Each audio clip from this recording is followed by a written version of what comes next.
like a Wi-Fi code number, just raise your hand, and Laura Pennington here will give you a hand with the way to access Wi-Fi. And we'd ask that those who might have forgotten to turn their electronics off to please do so now. As in every meeting we've had with this group, we're very committed to a transparent process. It's really important for the work that we're doing across the state. We want to hear input from all. These meetings are open to the public. There is an opportunity for public comment. There'll be time on the agenda prior to any action being taken to hear comments or questions from the public. And as in all of our past meetings, all documents will be posted on the Healthier Washington website, and comments can be submitted to HCA at any time you wish to do so. So today we have two primary objectives. The first is to consider and take action on recommendations for modifications of the existing common measure set. And we thought it would be really nice to take just a moment and celebrate the work that we have done together to create the first report of the common measure set that we issued in December. We could not have done this without the work of this committee, without the work of many data suppliers and other supporters who are not all with us today, but it's kind of nice just to take a look and say, wow, we've done this. And perhaps in your roles you hear this too, but I get lots of questions from people asking, how did the state of Washington come to a set of common measures so quickly? So we should take pride in the work that we've done. We also have at your places the reports for accountable communities of health, and you're welcome to take these copies, and if you'd like more, let us know. We do have a couple copies of the health plans report. We did not print as many of these copies, so if you have special reason that you would like a hard copy, just stop by and talk to Susie or me at the end, and we'll be sure that you get that. Okay, so a moment of celebration and applause, and the second big agenda item we have today is to consider and take action on final recommendations for adding behavioral health measures to the common measure set. And with that, I'm going to turn the time and the clicker over to Susie Day. Good afternoon, everyone. I'm just going to start by saying I'm a little under the weather, and my brain is a little fuzzier than it usually is. So usually I'm kind of extemporaneous, but today I've kind of scripted myself because I was afraid I might take a nap or something in the middle of the meeting. So we're going to run through two large agenda items here, and we're going to take action at the end of one and have a public comment period prior to taking action, and then we'll move to the second large agenda item. Again, have conversation, public comment period, and then action by this committee. So starting with the ad hoc work group related to modifications to the existing common measure set.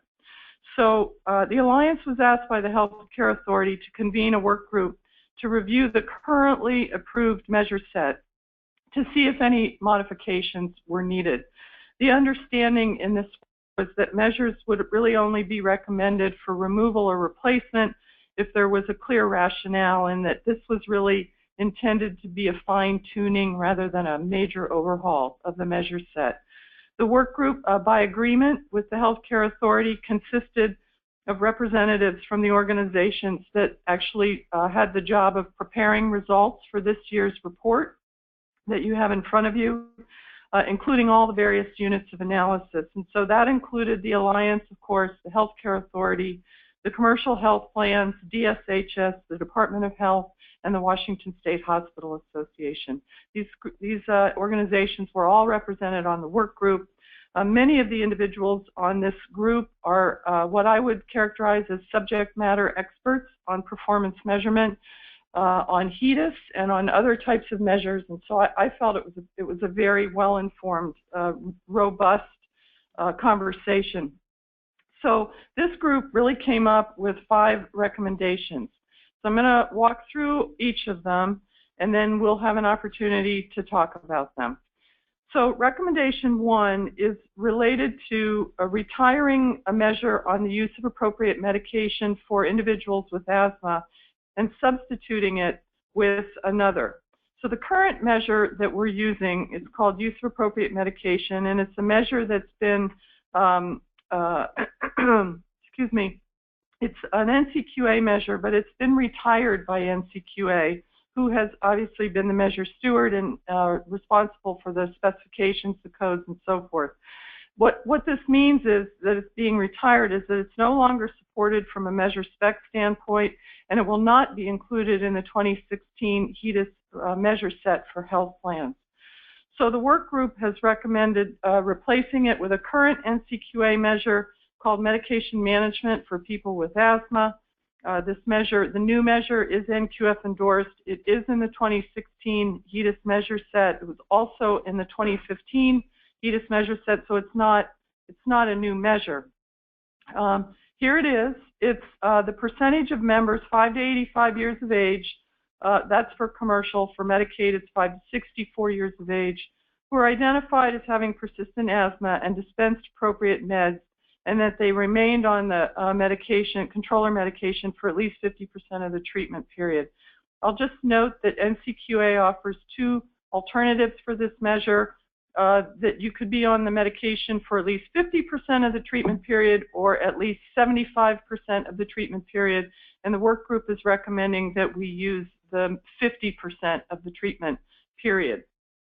The measure is essentially a proportion of days covered measure, which means that it looks at the number of days that a person with persistent asthma is covered by at least 1 asthma controller medication divided by the number of days in the treatment period. We have some other proportion of days covered measures in the common measure set already, so this is something similar to that. NCQA posts obviously a comprehensive list of medications and NDC codes for use in calculating the results. We're recommending that results for the measure set be reported at the state, county, ACH, health plan, and medical group level. And just as a reminder, counties need to have an N of at least 30 for public reporting, and medical groups have to have an N of at least 100. That's true for all of these measures, so I won't keep saying that over and over, but that's the standard that we use. The Alliance will produce results from its database for the state, county, ACH, and medical group levels, and health plan results will come from audited results submitted to NCQA Quality Compass. The Alliance licenses the use of these results from the Quality Compass, and the health plans are in agreement with this approach. It's the agreement that we put into place this year, and everybody seemed pretty happy with that process. So I'm going to just, I'll stop quickly and ask if there, rather than discuss this at this time, are there any questions for clarification on recommendation 1? Good to go? Okay, recommendation 2. This one's a little trickier, has to do with COPD. So we currently have a measure in the measure set, that is ambulatory sensitive condition hospital admissions for COPD or asthma. This is an ARC, prevention quality indicator, and it's an NQF endorsed measure. The work group considered whether to continue this current measure, and ultimately, after a pretty robust discussion, decided against recommending its removal. But just so you understand, the problem or the concern has been that the results in the Medicaid and commercial population are relatively low. It's 128 per 100,000. And we only reported at the state level at 100,000 per 100,000 rate. No dollars involved. It's a hard measure for people to understand because the numbers are really low. But all this said, the work group still thinks it's an important topic to highlight and wanted it to continue to be in the common measure set. The work group also discussed but did not reach consensus on whether to recommend the addition of another COPD measure, and that is shown on the slide. It's pharmacotherapy management for COPD exacerbation. It is an NCQA HEDIS measure. It is in the 2016 measure set, but it is not currently NQF endorsed. some felt on the committee that it would add information about the state of COPD care in our state at a very broad, high level, particularly when we combine it with other COPD measures. Others on the work group felt that the number of reportable results at the medical group and county levels are likely to be very, very low. In other words, there won't be very many results because it'll fall below that 30 threshold for counties, particularly rural counties, and the 100 threshold for medical groups. And so their feeling was it's just not worth adding another measure that we only have state level results for.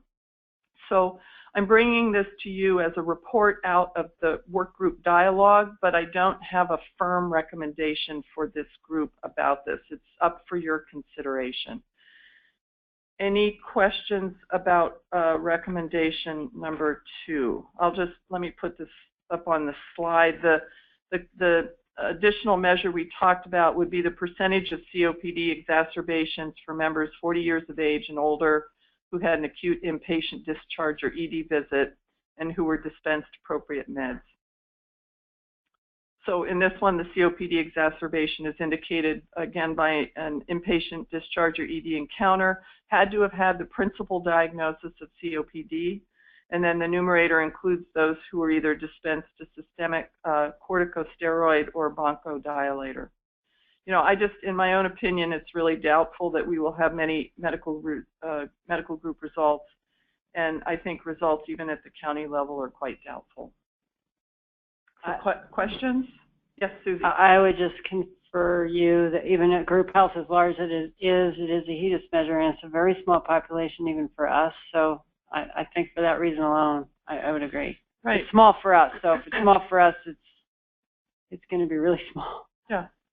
So you might all be asking yourself, well, why the heck is she even bringing it up? Well, the question is, you know, in this process, we identify clinical conditions that are of concern, that drive costs in the system, that drive pain and suffering for human individuals, and we go in search of measures that are meaningful for the common measure set. And the reality is sometimes they're just really hard to find good measures that are useful for this particular purpose, for common measure set, for public reporting. That's not to say that these aren't very important clinical quality measures, and I'm going to leave it up to the wisdom of the group about whether or not, you know, you think it's important to add another measure in this area. As I say, we were of a mixed opinion in the work group. Okay, next one. I know this is one that's of a lot of interest, particularly to some of the ACH folks. This is potentially avoidable ER visits. The measure that we've been using is the Medi-Cal measure. It was developed by the California Medicaid office. I don't know their formal title off the top of my head. But the bottom line here is the Medi-Cal is no longer supporting this measure. Before you ask, I did try to find out the answer to the question why, and I was unable to do that. So I don't know why, but I know they're not continuing to support it. We looked around and found no other nationally vetted measures for replacement, and the work group felt that this remains a very important topic for inclusion in the measure set.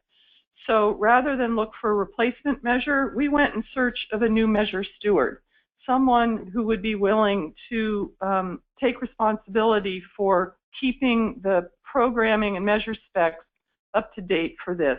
And I will say that Group Health Cooperative graciously stepped into this mix and has volunteered to update the measure specifications. That includes a translation to ICD-10, and they've actually delivered those code sets to me just this week. Thank you, Susie. The other Susie, I'm not thanking myself. Just this week, I also learned that Oregon will also continue to use this measure for the same reason that we want to measure it, is that there's no other alternative, really. And so they actually, our sister organization there, QCOR, has also updated the measure specs to ICD-10 and sent them to me. And so we're going to be comparing those. Actually, I've got somebody back at the office working on it now. comparing them just to make sure that we have it right and that Oregon has it right. So we're going to work on this together. The work group also explored the addition of other ED measures and found the emergency department visits per 1,000 to be the best option in the event that we want to add additional information to our stores here in the common measure set. This measure does not address potentially avoidable visits, and it excludes behavioral health diagnoses, which, by the way, is not something we can change. That's the way the HEDIS measure is constructed. But in combination with the continued use of the current measure, the potentially avoidable, plus the ED visits per 1,000, the group thought that it would give us more information on this topic. And then later in the meeting, we're going to talk about another measure, ED visits related to behavioral health. So if you're kind of scratching your head and getting twisted up a little bit about, well, why would we want to have an NCQA HEDIS measure that excludes behavioral health, just remember that in about an hour, we're going to be talking about a different NCQA HEDIS measure that, actually it's not a HEDIS measure, it's an NCQA measure that is specific to behavioral health and ED visits. So, you know, kind of, we'll get there. I think here's the measure description. It's the number of emergency visits per 1,000 population. It's calculated a little bit differently for the commercial population and the Medicaid population. As I noted, it excludes encounters related to mental health, chemical dependency, psychiatry, and a few other things. So this is really a general measure of utilization, and if we decide to include it, it will be important to be cautious in interpreting the results. The work group noted that a significantly lower rate may actually suggest barriers to accessing care. And I would also just note that currently, compared to national benchmarks, the health plans in Washington, for the most part, perform very well on this measure. So we can take that into consideration as well. Questions? Okay. You guys are going easy on me today. Okay, recommendation number 4. This was related to our measure that shows the % of new patients with 5 or more visits to the ER with a care guideline. The work group agreed unanimously that this measure should be removed from the common measure set. We would not be replacing it with something else. The measure only pertains to newly identified patients with 5 or more ER visits. In other words, if they've been identified in the past and have a care guideline in place, they don't get included in this measure. And I think, you know, we all agreed that this is a confusing measure for purchasers and for the public. We do understand that it's a very important area for the state and for hospitals to continue to work on and communities. And that we also know that the measure will continue to be part of the Medicaid incentive system. So we're not saying the measure is unimportant. We're just recommending that it not be included in the common measure set. Any questions about that one? Okay, and then the last, this is the 5th recommendation. So these are modifications. Susie? Yes. You're moving really fast. I know you think we're being easy on you, but I'm actually thinking after you talk and then go on to the next one. So back to the last one. Yep. What do we think we're giving up? That's what I'm curious about. Was there any discussion in the small group about what we might be giving up and missing because we're letting this one go? I actually don't think we're giving up anything because it's continuing to be part of the payment incentive system, and so the appropriate parties are going to continue to be working on the topic. WISHA was in the group and agreed, in fact, probably proposed that we drop this from the common measure set. So, Carol, do you want to take a crack at Larry's question?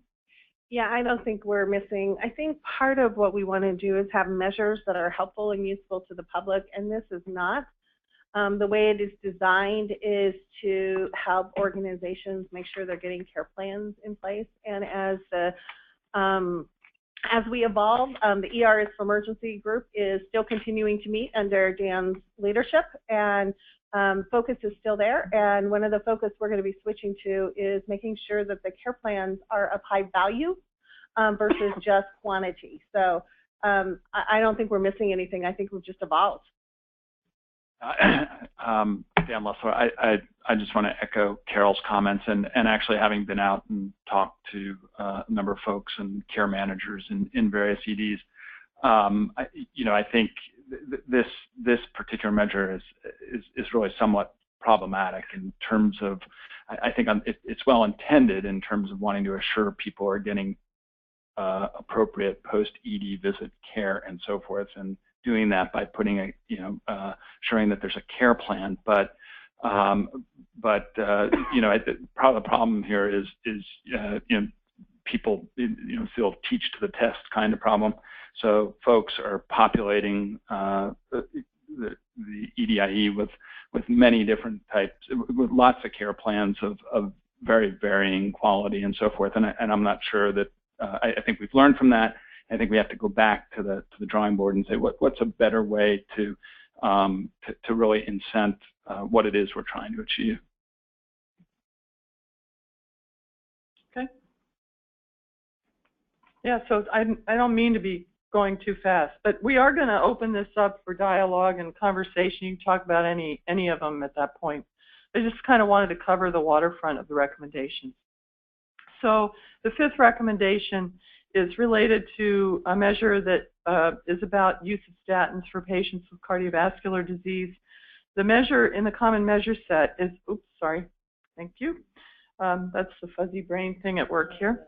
The measure in the common measure set is no longer being supported by the American College of Cardiology and the AHA.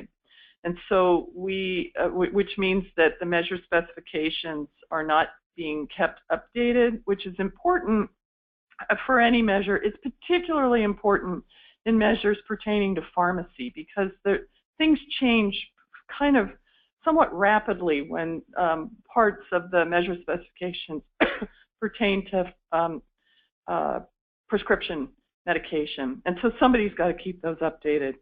So the work group has recommended that we shift to the NCQA HEDIS measure. It's a very similar measure, and it will enable us to access well-supported measure specs as well as national benchmark information. So the measure is statin therapy for patients with cardiovascular disease. This is the percentage of males 21 to 75 and females 40 to 75 who are identified as having clinical ASCVD and met the following criteria, and that is that they received statin therapy, which means dispensed at least one high or moderate intensity statin medication. So the alliance here would produce results for the state, county, ACH, and medical groups, and the health plan results would come from NCQA Quality Compass. So with that, hearing no specific questions for clarification, I'm just going to go to this slide, and this is just a summary of the 5 recommendations. And in your packet is a document that looks like this, and it should be right under this attachment 1. And this is a complete list of the common measure set currently with the recommended changes shown, sort of in a track change mode, if you will. So you can get a sense of sort of the whole. And we're going to, as I say, we're going to conclude this part of the conversation with public comment and everything, and then later in our meeting we're going to talk about behavioral health measures. So I'm just going to, have at it. Any comments? Comments in support? Questions?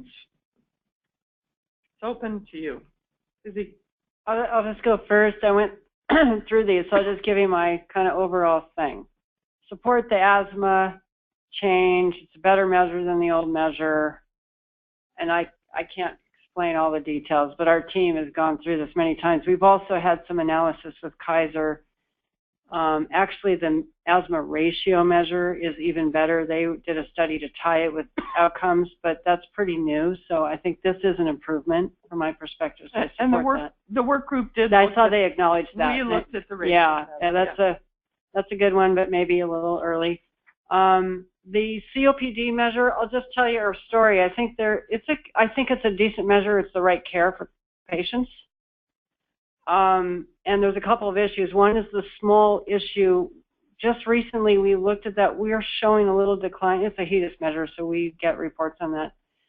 And there is a hypothesis that one thing that might be an issue is that if patients hospitalized, the doc gives them a prescription for steroids, but they already are on them and they have them at home. It may not count.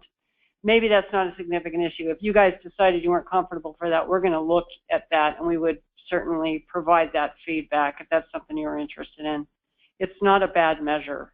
And we're just wondering about that. I think the statin measure, just from my perspective, we are ahead of the game in this area for statin measurement. We're doing it ahead of NCQA. So this is a good measure. It's not much different than the old measure. Recommend it, the right thing. And I would not recommend we keep two measures because some of us then would have to measure two. That makes no sense. It's basically the same thing. I mean, there are slight differences. The statin measure is important, and WHA has led the way. We started our own statin measure years ago, so that's a good one. So I think I approve everything. I have a question about COPD and the emergency. I guess we volunteered with the emergency department one, so I'm not going to argue that. We're already measuring that. Okay, that's enough for me. Susie, do you have any comments on the ED visits per 1,000?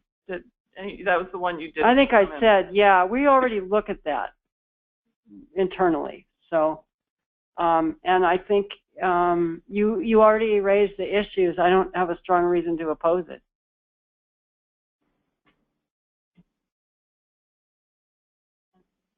Hi, Susie. Hi. Hi, everybody. Good afternoon. Happy Friday. Susie, the only one I want to comment on is the ED per 1,000. It seems like a pure utilization measure, and since the title of this committee is performance, I don't know how that ties to performance at all.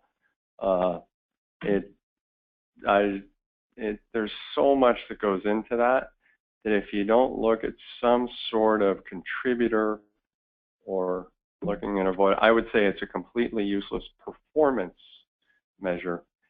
Interesting to look at utilization. We do it all the time, of course. Yeah. But we slice it. It's utilization in context that matters. Yeah. And I don't think we'll get that with this. So I worry about this one being more curiosity rather than value. Absolutely. That's a really fair point. I think it's useful to tell a group the context for why this even ended up on the list.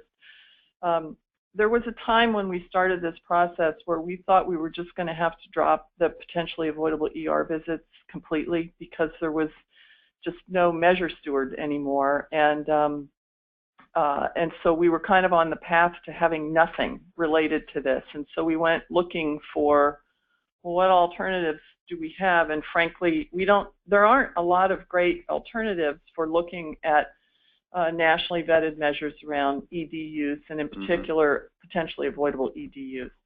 It was then that Group Health stepped in and said, you know, we'll take care of this. And then just this week, I found out that Oregon is also continuing to use the measure. We're going to sync up with them as best we can. I think that's important. But this just stayed, you know, this got on the list when we thought we were going to lose potentially avoidable ER visits, and then we just kept it on the list for your consideration.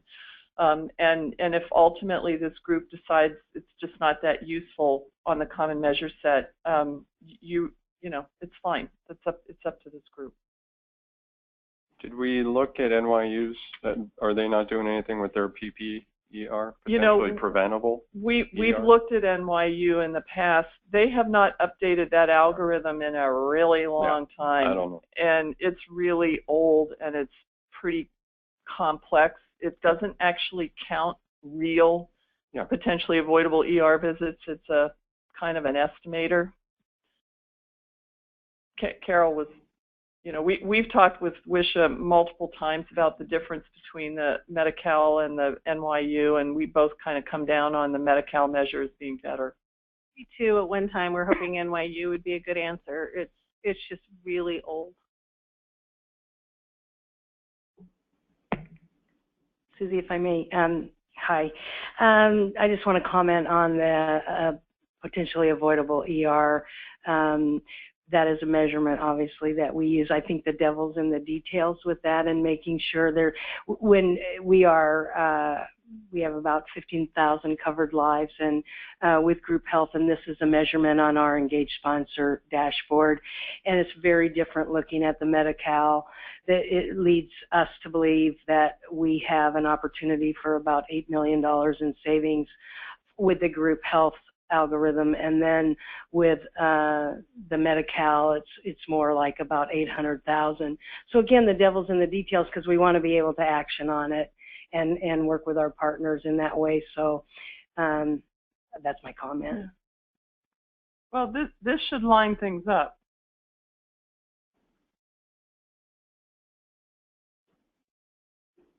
See, could you just elaborate a little more on the consider recommendation for number 2? You know, you talked about that a little bit. It's not clear to me whether sort of everybody in the committee was supportive but ambiguously, or whether that reflects a real split, or whether most people were against it but you thought there was a, could you just elaborate a little bit on sort of why you ended up where you did with a consider? Yeah, well, you know, you have to realize I've been running these work groups mostly on a consensus basis, right? We try and get to agreement about things, and most of the recommendations that have come forward this year and last year, and you know, it's been based on getting everybody on the same page for the most part. And in this one, it wasn't that everybody was on the same page but had reservations. It's like people just had different points of view, and it was just kind of it was a very friendly conversation, but it was just sort of a split, and we couldn't reach agreement. And rather than just, you know, give it the heave-ho altogether, I thought I would, you know, punt it to you guys and tell you what the debate was about, and basically introduce your wisdom into the equation. In the memo that went out, I mean, some suggested that it would present an opportunity to analyze whether lower performance on the MMA measure, which is the number 1, that's the medication management for people with asthma, as well as the measure that's here under number 2, pharmacotherapy management, COPD, whether the lower performance on those things would correlate with higher rates of admission for COPD and asthma. So, you know, it was kind of a wonky discussion of if we're doing less well on medication management in the outpatient setting, is it showing up in higher rates of hospital admission? And that's a really reasonable kind of conversation to have. And having all 3 of these measures would enable that. The problem is that we're pretty convinced, and Susie verified this, is that the N is going to be really small in this, particularly on this younger age population that we're currently measuring in commercial in particular. So that was the debate. Yeah. I'll make a couple of comments. I think I can support everything here except for number 2. Sounds like the group was, you have to be careful with the words consensus, because some consensus could mean unanimity or majority, or, so I think that's, so I'm a little concerned that there wasn't that level of support. The other things, we have 52, 53 measures already. So how many are we going to continue to add? And we're going to get a small number as well. So is this juice worth the squeeze? The other thing with regard to the ER visits, I'll just mention, although it is a utilization measure, it is linked to quality. The extent to which there's after-hours choices available, the extent to which the delivery system manages the patients appropriately so they don't get to the point they need the ER.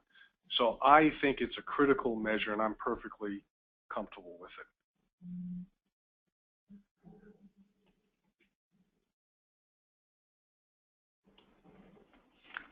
Any other questions or comments?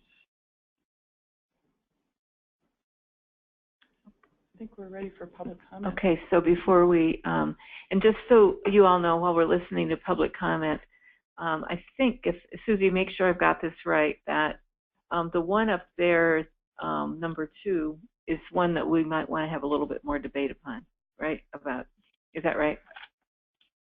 I think that's up to the group, but that's the one that's the most. I would say number 2 and number 3. Okay. Or yeah, well, not the part about continuing the potentially avoidable ER visits. I mean, I'd be surprised if we wanted to debate that, but the emergency department visits per 1,000. Okay. So I was intending when we came in here, and Nancy and I, we talked about this, was to see if we could vote on this whole slate together, you know, just as a whole. I think what I'm going to recommend is that we take 1, 4, and 5 and have those be a whole block, and then go back and have a little bit more discussion on the other 2 so we can move more expeditiously. But before we do that, you guys can be thinking about your responses to those questions. We need to listen to see if there's anyone on the phone that wants to make public comment. Megan? We don't have anybody yet, but if you'd like to, please let me know so I can unmute you. So, okay. Why don't we start then on the first question, which is, and I think we're going to just do a thumbs up. Oh, I'm sorry. People in the room, and thank you. Goodness sakes. Yes, you're here for a reason. Yes, welcome, and please introduce yourself for the record and turn your mic on, and then we'll hear what you have to say. Hi, good afternoon, everybody. Again, my name is Elia Moore. I am the executive sponsor for the North Sound Accountable Community of Health, which is supported by the Whatcom Alliance for Health Advancement. And I'm actually here today representing all 9 accountable communities of health. They have formed a delegation of 3 ACHs, our ACH, the North Sound, Greater Columbia, and also King County ACH, to track all things related to the analytics, interoperability, and measurement portion of Healthier Washington. So you will see our faces pop up here and there. It's myself, it's Marguerite Rowe from King, and also Carol Moser from Greater Columbia. So I'm here representing all 9 ACHs as part of this delegation who have all observed and signed off on these talking points. So first, you know, we've heard about the potentially avoidable ED visit, I think in December, and it caused a bit of consternation among the ACHs for 4 reasons. Number 1, potentially avoidable ED visits is one of the healthcare measures that has united multiple sectors around our ACH tables.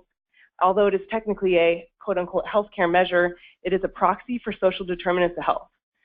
Number 2, it is also an indicator of lack of access to primary care, behavioral health care, and dental care. And for all 9 ACHs, access to care is a key priority area that has been identified in our regional health needs assessment. So this also caused us a bit of alarm. Also, as we all know, and I heard from Dan, that the state has been pushing ED diversion over the last few years. We've tracked WSHA's ED for emergencies, and many of the partners and members of WSHA are also members around our table, so their issues are also our issues. So we also support ED diversion for our members. And finally, ACHs are, as part of the SIM, the Healthier Washington, one of the vehicles for avoiding intensive services. And ACHs are actually explicitly called out in Healthier Washington as one of these vehicles by which to do this. So if we are supposed to be vehicles, we also felt the need to speak out on this issue. So finally, this is the recommendation from the ACHs to this committee for your deliberation and vote. We recommend and strongly urge this committee to prioritize finding a solution for including this measure into the common measure set. What has been proposed today via group health, we would strongly endorse a quick vote on that. And also integrating this measure as quickly as possible into the common measure set, into Providence Core, into Washington Health Alliance's reports for us to be using immediately. Many of us are already beginning projects locally at the community level, and ED diversion is a huge kind of cross-board measure that some of our partners are really eager to get their hands on. So I know we have a lot of competing demands. The Washington Health Alliance really just put out a huge bolus of work for which we're very grateful, but we're hoping to get this measure quickly. And I guess I'm happy to answer any questions you may have, and thank you for the time. Thank you very much. Anyone else sitting in the back have any questions or any comments before, for Lisa? Questions, comments? Anyone else in the back want to make? Oh, Susie. I just want to clarify in response to Elia's remark, and if I could have a copy of your statement, that'd be great, because I'm the one who writes the minutes. But this measure, the potentially avoidable ER visits, is already in the common measure set and was included in the results that came out in December. So this discussion is really not about adding it, but continuing it, but with a different measure steward. So, Elia, does that make sense to you, what Susie said? Yes, it does, and that was our understanding. But also, I hope I conveyed the sense of urgency with this measure. I think we've heard a lot from the accountable communities of health, or about the accountable communities of health, moving from planning to action. And this is a call out that the ACHs are interested in action. And to the extent that we don't have to wait a year or a quarter to start getting this data, we can get it quicker. So we could really start to move, and it could be a real place of centralizing the interests of our various members who are all interested in this particular measure. Okay, thanks. Jonathan. Can I just ask a question? I'm 95% sure I know the answer, but when you're talking about this measure, you're referring to keeping number 3, but you're not discussing concern with removing number 4. Number 4 being the remove the care plan associated measure. That's correct. Thanks for that clarification, Jonathan. Any other comments before we put this to a vote? So we're gonna because there are so many up here, I think what we want to do is take recommendation number 1, 4, and 5. 1, 4, and 5, and see if everyone in the room can support those recommendations. If so, can you do a thumbs up? Okay, great. Looks like everyone. Okay, now let's go to the number 2. And before we have a discussion, I'm curious, if we were just asked a thumbs up or thumbs down on this one right now, how many would be voting thumbs up? Meaning to add that message, add it. So, and how many would be saying thumbs down? Okay, so we have a split in this room to a little bit more on the thumbs down approach. Can we talk, for those that want to support it, just a few comments from all of you about why that's important? Now, Jonathan. So this might be a somewhat unusual reason, but there are many clinical conditions that do not have a high prevalence and that are still important. And because the concern has not been that the measure is not robust, and that the data that come from it on a population level are going to be somehow not helpful about population health. It might be an opportunity to take a low prevalence of condition measure, partly to demonstrate and have as a precedent for future times when there are important but low prevalence conditions that people want to measure, to just say, look, yeah, we think, here's a strong measure that we attempted to present, but at the end of the day, even presenting this at a high level did or did not have an impact on improving health. Because I suspect that in the future there will be, despite, and I'm sympathetic to Victor's observation about the fact that the more measures is not necessarily the merrier. It still might be useful to have at least a strong measure that if there were lots of people who met the criteria we would think was important, just to see what the impact would be. So it's not because I think the measure itself really has to be there and is consistent with a great public health need or population health need, but it's to actually have a communication function that we might need to refer to in subsequent years. And add some experience with a low prevalence measure. Okay. Anyone else speaking in favor of this measure? Want to add to what Jonathan's comments were? I know some of you already have. John, or yeah, Espy. Yeah, I just may want to clarify. Jonathan, I want to clarify what you're advocating. So could you just state that explicitly? Yeah, I'm advocating for adding the measure. I think that was the... That was my question, because we did that thumbs up, thumbs down around that recommendation. Yes. So I'm just going to add one. Okay. In opposition. Great, Victor. So I appreciate what Jonathan, you just stated.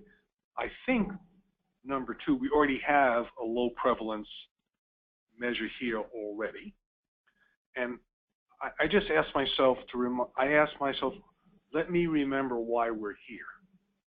We're here to develop a measure set to ultimately improve the health of the state population. Is that correct? Based upon the results that we've already seen, it would be great if we could just fix a portion of those first before we start getting into much more detailed information, because the report that's here is not an endorsement of the health of the citizens of this state by any stretch of the imagination. We have a ways to go. We have a ways to go. So to me, we came up with this. Let's try to move the dial on this before we start getting into more detail. Not to say these other entities aren't important, but I think we've got to walk before we start to run and add more detail. Susie. I appreciate your question. I think just to clarify too, a couple things. That's looking at treatment when they're in the hospital, and that's important. There is 2 other measures with COPD. One is the spirometry one, which I think one could argue actually about whether that's a great measure or not for that population. I think we let it go because we didn't have better measures for COPD. If you started looking at COPD, I'm not sure. So we already have one. The other thing is ultimately we want to manage people with chronic lung disease. We want to avoid and prevent, rehospitalization. So the readmission rate does look at that as well. I'm just throwing that out. I'm with Victor and not adding another one for all the reasons he said. And we do have some with COPD. Maybe this one we could think about more, but not add yet. It does, that's always a possibility. Okay. Any other comments? Yeah, Dana. Yeah, I would just add to that. I didn't put my thumb up or down because I think if this current measure doesn't allow for someone who's already on steroids, that's a real problem.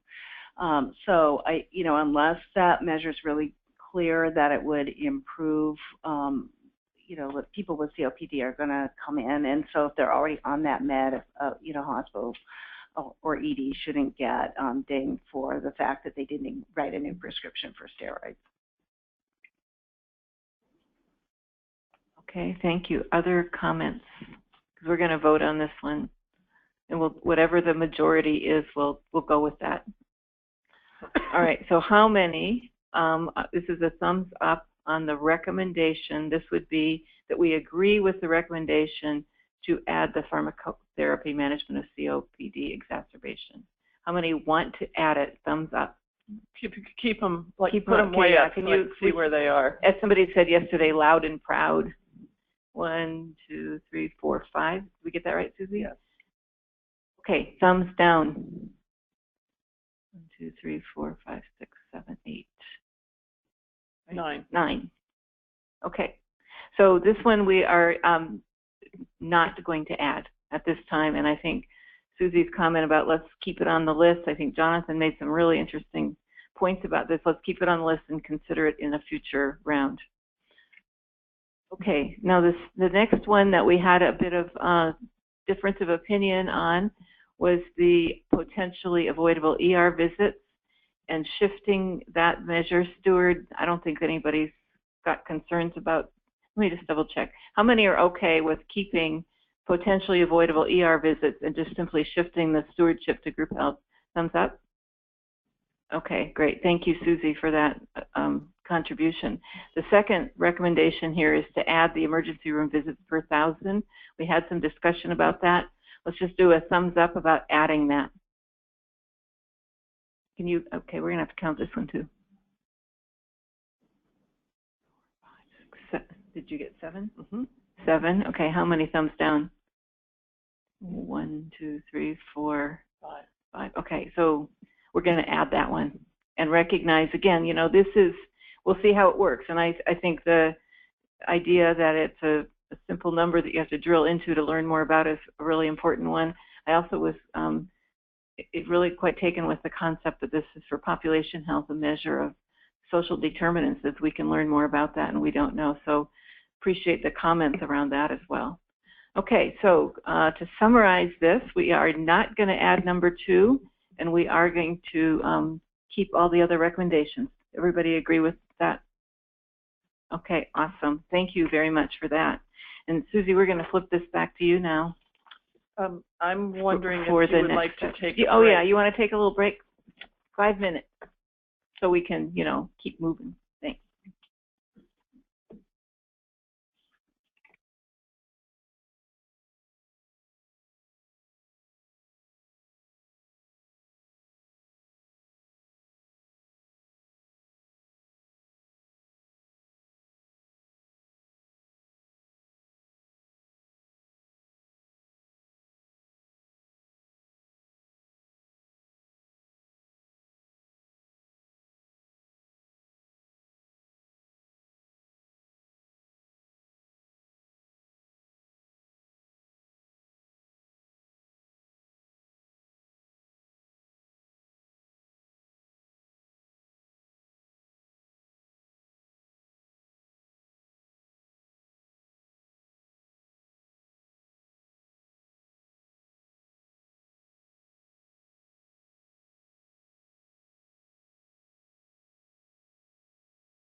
If anybody wants to get coffee or water or put snacks, do it now. We're going to start in about 2 minutes.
Okay, let's get started. Susie's ready. She's going to revive herself for the next bit of time here. I know it's just not fun to not feel too well, but thank you, Susie, for getting us kicked off on the second part of the agenda. Great, thank you. So, whoops, what's going on? There we go. Okay, so today we will be taking action on the final recommendations of the Behavioral Health Measures Work Group. If you will recall, we considered their draft recommendations at our October meeting, a really fun meeting. This time I came prepared with my troops.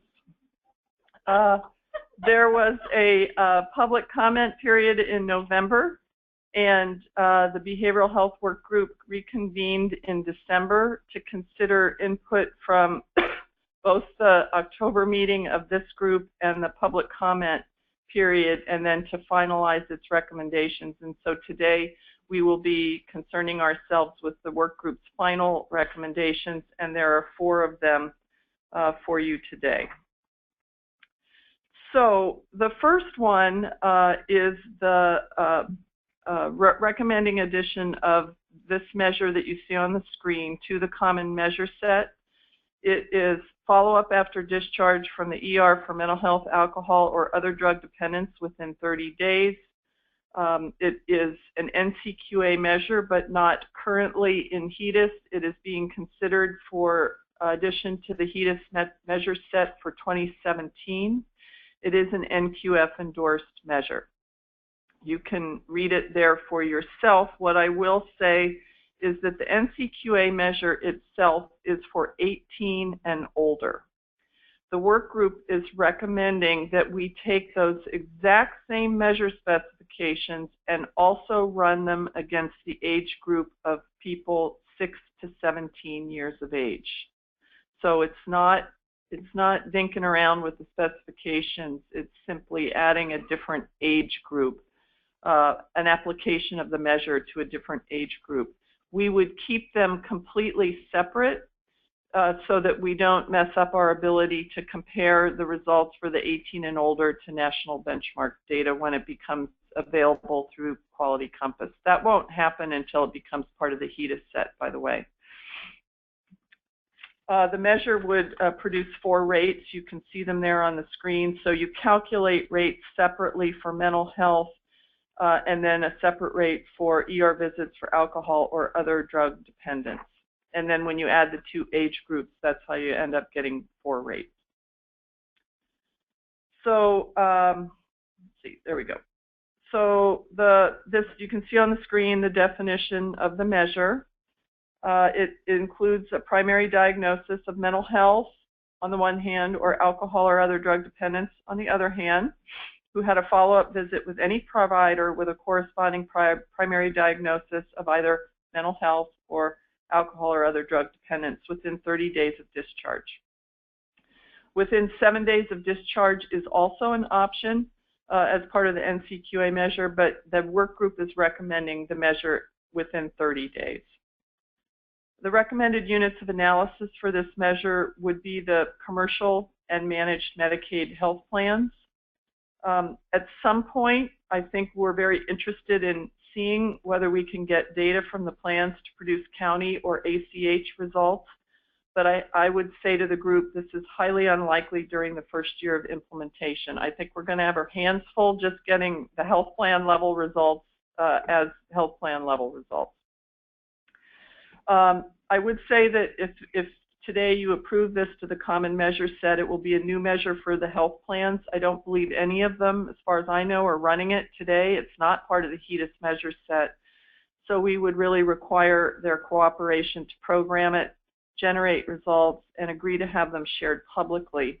So remember that right now, when we produce our health plan level results, this report, we are licensing the results from NCQA Quality Compass. We use the audited results. You know, the health plans submit results, they're reviewed, they're audited, they're released. We license those results for our report. We would not be able to get results for this measure from NCQA Quality Compass because it's not yet part of the HEDIS measure set, which means plans aren't running the measure and they're not submitting results. So we're definitely pushing the envelope with this. When I talk to NCQA, they can't make a commitment about what will be in the HEDIS measure set in 2017 because they will put it out for a public comment period, and who knows what will happen. But they thought that, based on everything they know, they thought it was likely that they would go in that direction, if not in 2017, then maybe in 2018. So we're definitely a little bit ahead of the game. We're pushing the envelope. I'll just remind you, and for those of you who are here in October, hopefully you already have the sense that we are pushing the envelope on behavioral health measures. There aren't any great nationally vetted measures in widespread use for our purposes here. And so we have gotten creative because our understanding is behavioral health is a very important issue for Healthier Washington, for the state of Washington. And so the work group, knowing that, has, we've gone out on the limb, and that will become apparent in the next couple of recommendations as well. So I'll just stop with that and ask if there are any questions. Larry. Question, I might have missed it. Who's the measure steward for this? NCQA. It is an NCQA measure. It's just not approved for the HEDIS measure set. This is a question, not a criticism. The rationale for the 6 to 17, I understand the rationale for looking at children, but there's nothing in the documentation that says why the work group is suggesting starting at age 6. And the reason I'm asking is, I'm not an expert in this area, but I would imagine that the younger end of that age spectrum, certainly there's going to be less emergency department visits for alcohol and substance abuse dependence. There may be mental health visits, but I would expect that they would be quite different from puberty and over age kids. And so I'm just wondering why, for instance, it's not 11 through 17 or 12 through 17 as opposed to starting at 6. So you would pick the one question of the troops that I assembled and brought with me. The one guy I didn't bring with me today was Bob Hilt. For those of you who know him, he's at Children's. This guy is smart as a whip. He was on our work group. And my fuzzy brain cannot remember the exact rationale for 6 to 17, but it was upon his recommendation that we go as low as 6. And I don't know, Dave or Kathy, whether you remember specifics, or Laura. But, It was a guy, a leader at Children's Hospital, that recommended that age grouping. That's where we came up with it. And I can get you the answer if it's, if it's really important. I'm happy to follow up. I think it actually came off of other measures for kids. So it was adapted from another measure set, but just we didn't spend a lot of time on the lower end. That's a good question. I don't have the answer. I thought I had my troops assembled. I missed that one. Susie. So Susie, do you just want questions, or do you want any comments yet, or wait?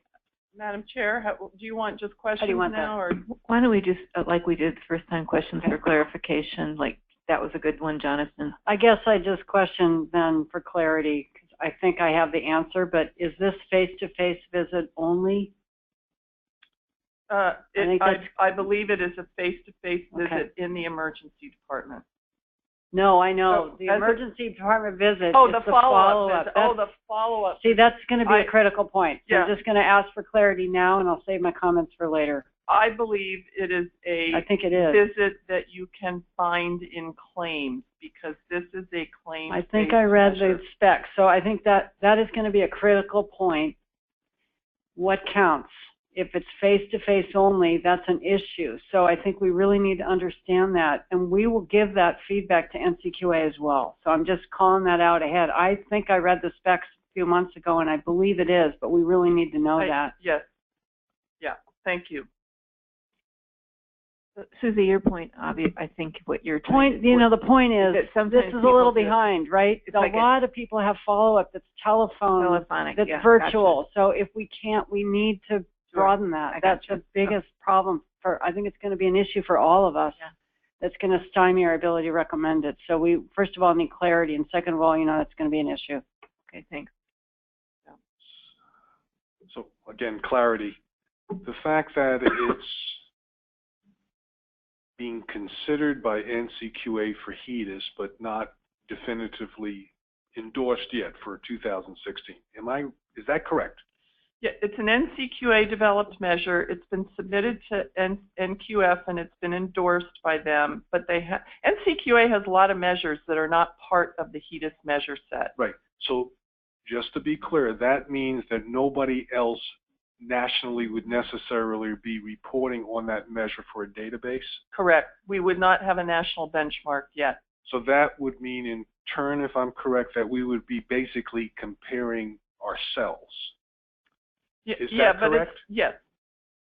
Well, right. We would So all the MCOs, if you will, would be comparing their results with each other. Yes.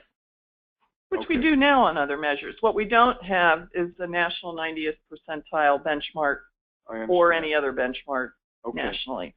But that's correct. And that's a similar theme with these other measures too, I believe. Is that correct?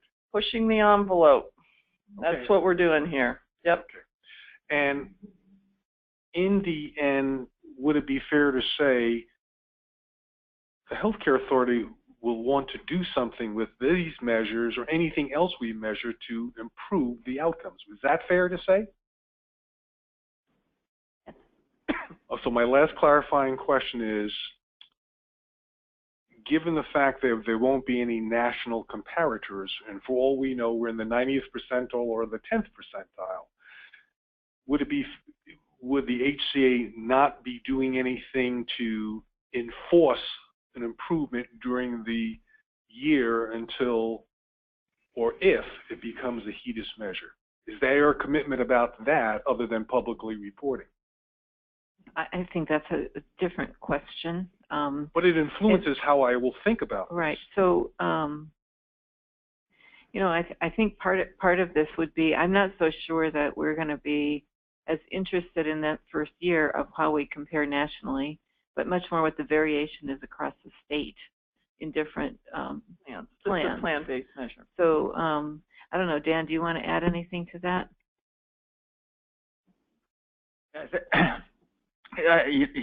Victor, it's a good question. And as I think about how we've worked with these measures so far, I mean, sometimes we don't always have, national comparator data. And I think it's hard to say what we would necessarily do But I do think data like this would invite a conversation, and I think that's maybe to Dorothy's point. And it is possible that that through conversation and there could be some agreement that in fact as we dig into this measure, based on where we're at, that there is opportunity for improvement. So and then working towards some agreed upon goal. So I would hate to say that the absence of a national benchmark necessarily precludes setting a being able to identify a goal and work toward improvement. I agree that it's it becomes a bit more involved, but I don't think it precludes it.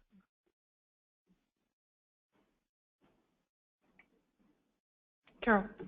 It may be helpful as we are pushing the envelope, as you say, to think about how we do that in a responsible way that makes people okay with pushing that envelope, because I think that's really what we want to do in healthcare here. We want to have the best healthcare anywhere. And so maybe there is on some of these measures where we're truly pushing the envelope, we are sharing it amongst each other so that we can do that improvement and pushing forward.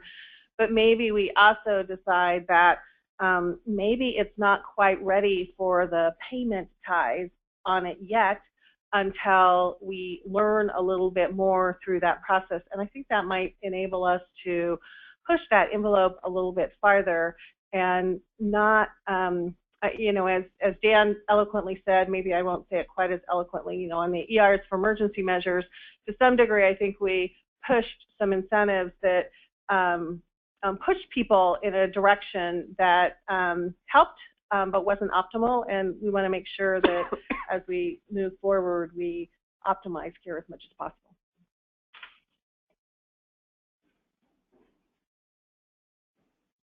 You ready to move on?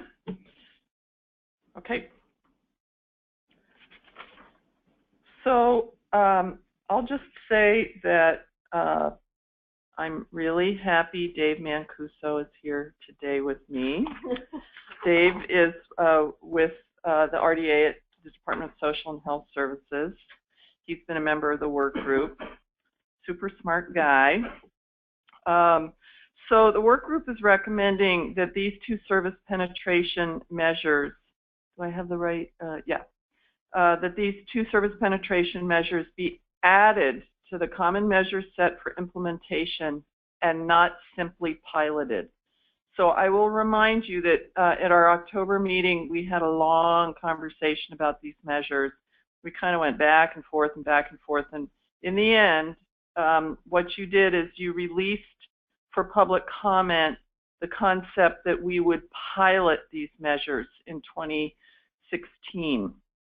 And the work group is recommending something that is a departure from the path that the PMCC, this group, was on at that last meeting. The memo sent out in advance of this meeting includes a pretty long rationale and justification for this recommendation. And I'm not going to go through all of that, but we can try and answer questions. And Dave, that's one of the reasons Dave's here today. He's been one of the architects of this measure. He's had lots of stakeholder input, but DSHS has been the architect. And so I'm assuming you've read the memo in advance, and we can sort of answer questions for clarification. But to summarize, these are measures that are really designed to measure access to services to treat or manage behavioral health conditions. As I say, they were developed by DSHS, and the work group really viewed these measures as an important starting point for the state. They disagreed respectfully that we should take the cautious step of only piloting them. They think we ought to jump into the deep end of the pool and implement them in 2016, believing that these will be foundational for moving us forward in the right direction. So just to remind you, it's the the percentage of members with a mental health service need who received mental health services, and then same thing on substance use disorder. The recommended units of analysis are really at the health plan level, with if we can kind of get that nailed in year 1 and maybe year 2, that ultimately we would want to try and get to a point where we can get to county and ACH level data for these. The measure specifications were the thing that this group got really stuck on at the last meeting, because I failed to include that level of detail in your packet, and Dave Mancuso was unable to be with us. So you'll note in your packet this time that you've got like 30 pages of code sets, and I'm sure that at least some of you have studied those carefully, especially those that had real detailed questions about what's in, what's out. You'll note that these are largely population measures, meaning that we're only going to do them at the health plan level, and the mental health service penetration is being recommended for both commercial and managed Medicaid, but the substance use disorders is a kind of a newer measure, and we're recommending that we implement that first in the managed Medicaid plans, and then, you know, kind of assess going forward about implementation in years beyond 2016 for the commercial plans. Just to note that these are new measures for the health plans, and again, we will require their cooperation to program them, generate results, and then agree to share them publicly at the plan level. Dave has indicated that he will make himself available as a technical resource and content expert to the plans as they kind of move forward with programming these. We're going to want to make sure that they get programmed in the exact same way across plans so that the results are comparable. So with that, Dave's here, and he knows a whole lot more about this than I do. So if there are questions for clarity, he's your guy. Jonathan? So my recollection is that one of the questions from last time was whether or not that there was a requirement that the mental health services be delivered by a mental health professional, or whether mental health delivered in the context of primary care by someone who didn't have a provider code, a social worker or whatever was clear. My reading of the documents that went out suggests to me that it's a little more agnostic than I thought last time, that in fact someone, for instance, who went back to their general internist, family physician, or pediatrician and got the diagnosis code for depression and some kind of treatment, that would count. Is that correct, or is that a misreading?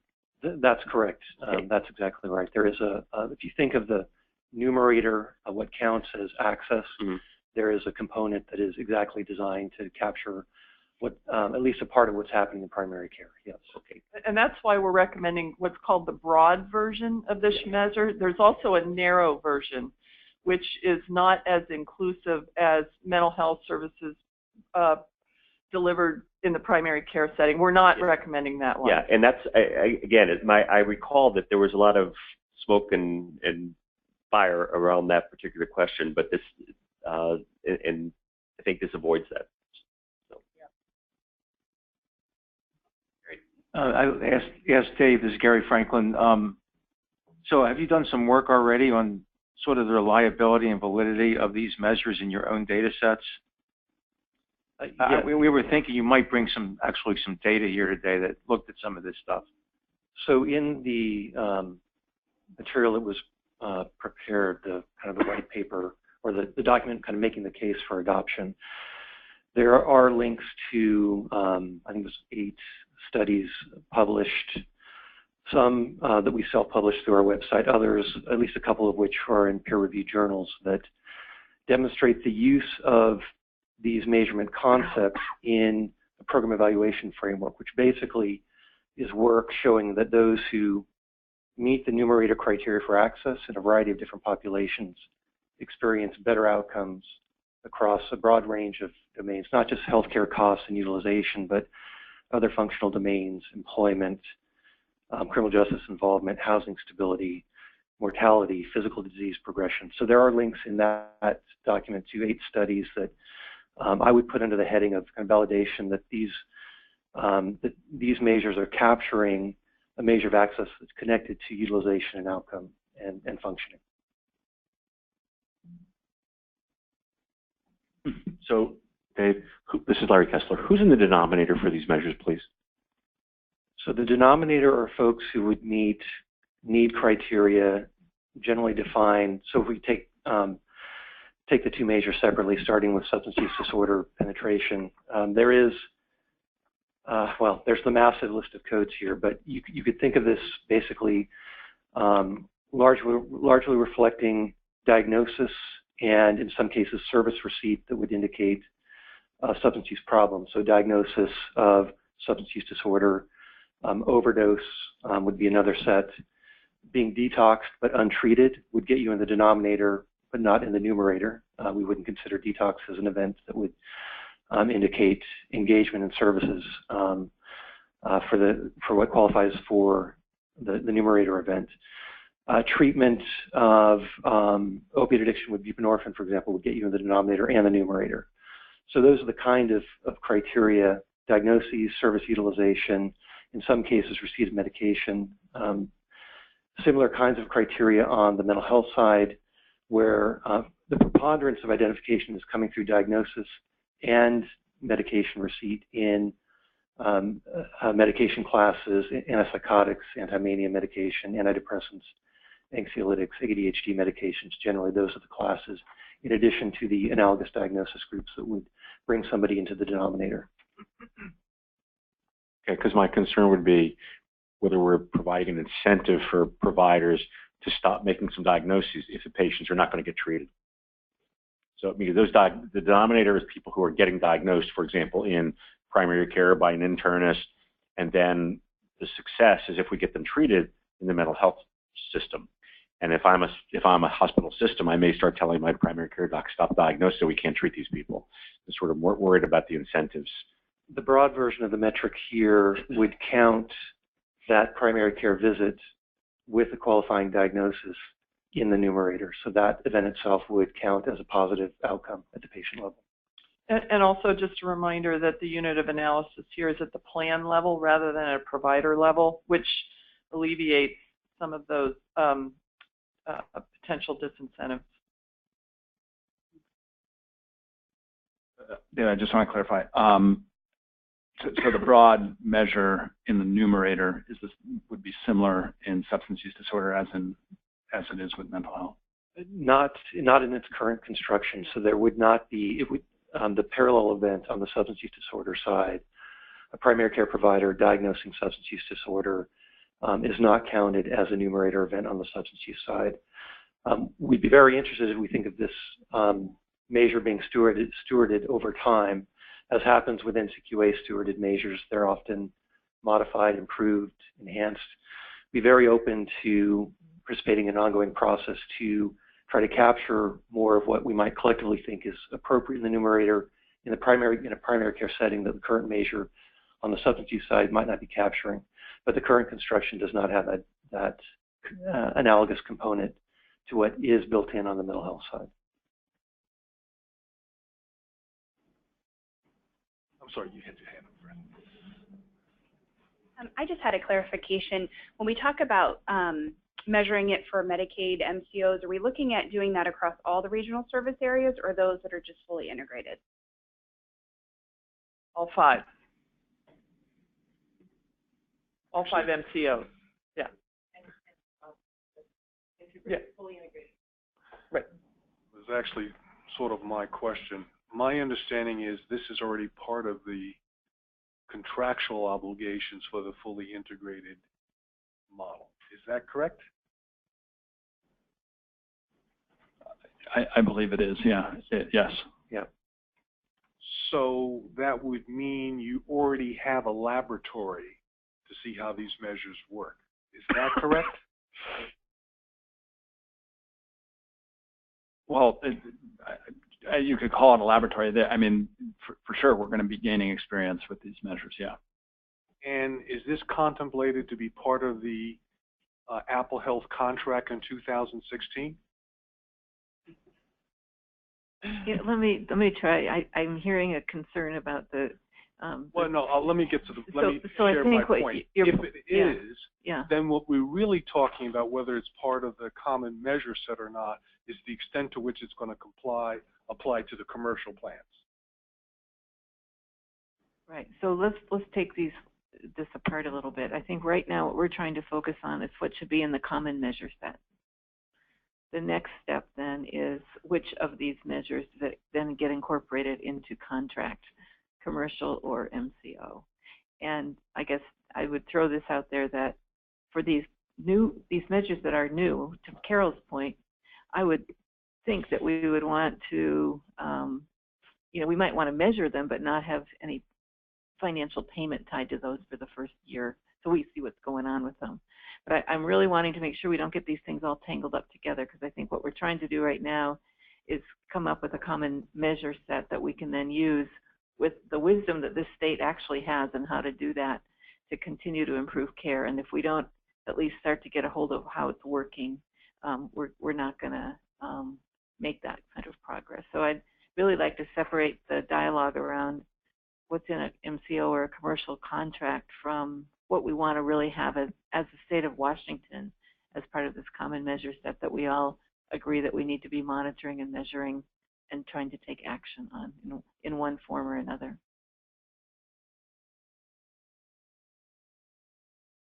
Carol, I think in that spirit, there aren't good mental health measures out there, and yet we know that that's an area that we are not providing care as we would love to do within the state.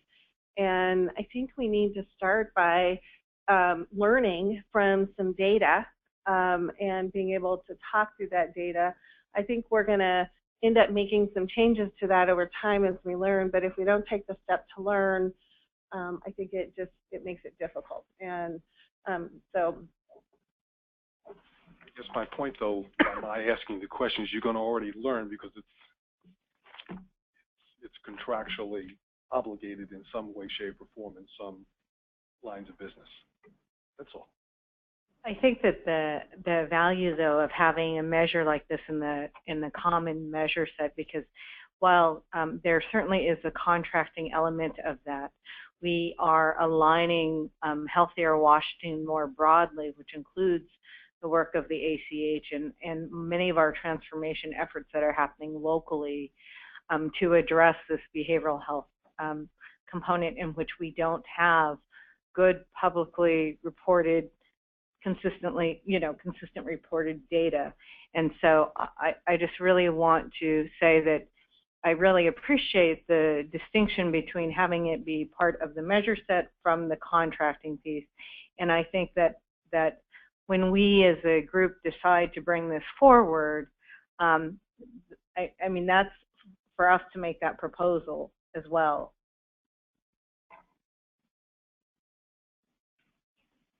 Okay, well, Susie's taking a quick note. Are there any other questions on this set for clarification now that we've got David here that can help with that? Dan? David, I just to be clarified, I don't want to get too down the weeds, but to understand this measure just a little bit better, particularly on the substance use disorder side, especially in terms of the work that I know we're doing at HCA and with the plans and so forth. So if a primary care provider made the diagnosis of opiate use disorder and was a credentialed provider and prescribed buprenorphine, from what I'm understanding, that counts as treatments or as services in the numerator. Use of buprenorphine is a numerator qualifying service, yes. But so this is Susie, because I think this is a really important point, I think, on who gets the credit for the delivery of care. So you said with a mental health group, primary care was included, but with substance abuse, it's not. I think that, in other words, if you have an integrated care system, you know this, that primary care may do a lot of the care provided to some of this population. So we really need to understand, again, who counts and who doesn't. Yeah, if you could help us. Yeah, that's it's helpful to direct me to clarify that point. The distinction I was trying to draw, and I should make more clear, is that on the mental health side, an office visit with a primary care provider with a mental health diagnosis counts in the numerator. There are conditions under which primary care service event could count in the numerator of the substance use disorder metric. In particular, if the primary care, if that patient is being prescribed buprenorphine, then it counts in the numerator. If the provider potentially is billing using the codes that count as substance use disorder related services, then that will count in the numerator. But there's the dependency on these other attributes, procedure codes that are more definitionally substance use service related, or the prescribing of buprenorphine, and not the visit itself as a qualifying service. So I'll just direct your attention on, in front of you is attachment B. And this is all of the detail about the measure specification. And Dan, in particular, if you go to page 4 in the packet, it's actually the back side of the third page, back side. You can see this is the substance use disorder, and you can see the specifics around the numerator and the denominator.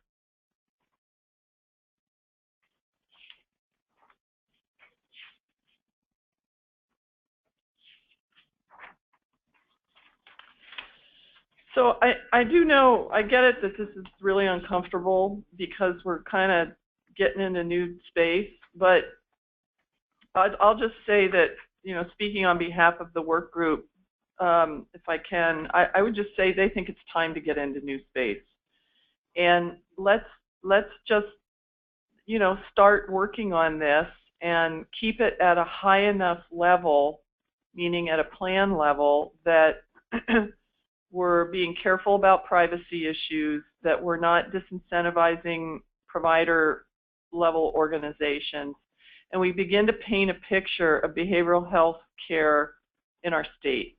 Because right now we're working with very little information.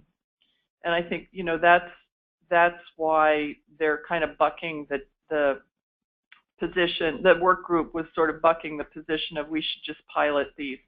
Frankly, I think if we fall back to a position of, well, let's just pilot them, my own view is that it will be very hard to get all of the commercial health plans on board with programming and running these measures.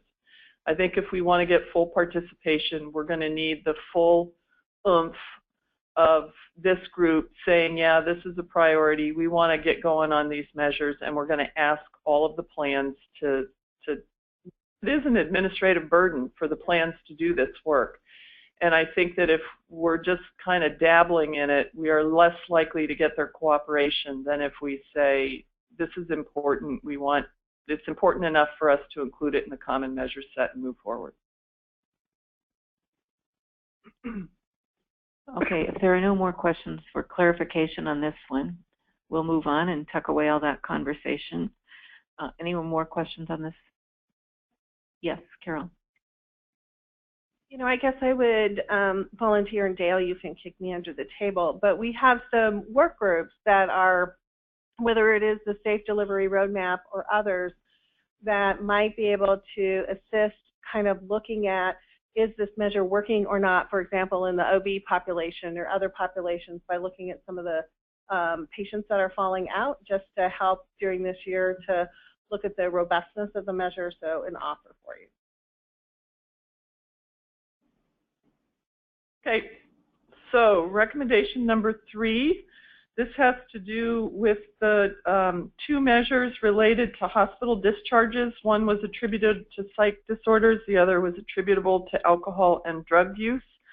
For this, the Behavioral Health Work Group is recommending that we pilot the 2 measures, which is consistent with where this group was in October. So we agree. The work group, when I say we, I'm speaking for the work group.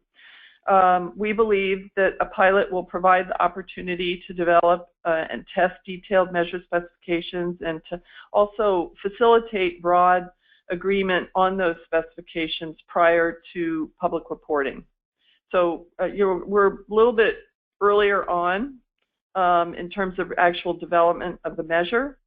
The data source for this is the Department of Health. It's utilizing the CHARS database. These are intended to be population measures with results county and the ACH level.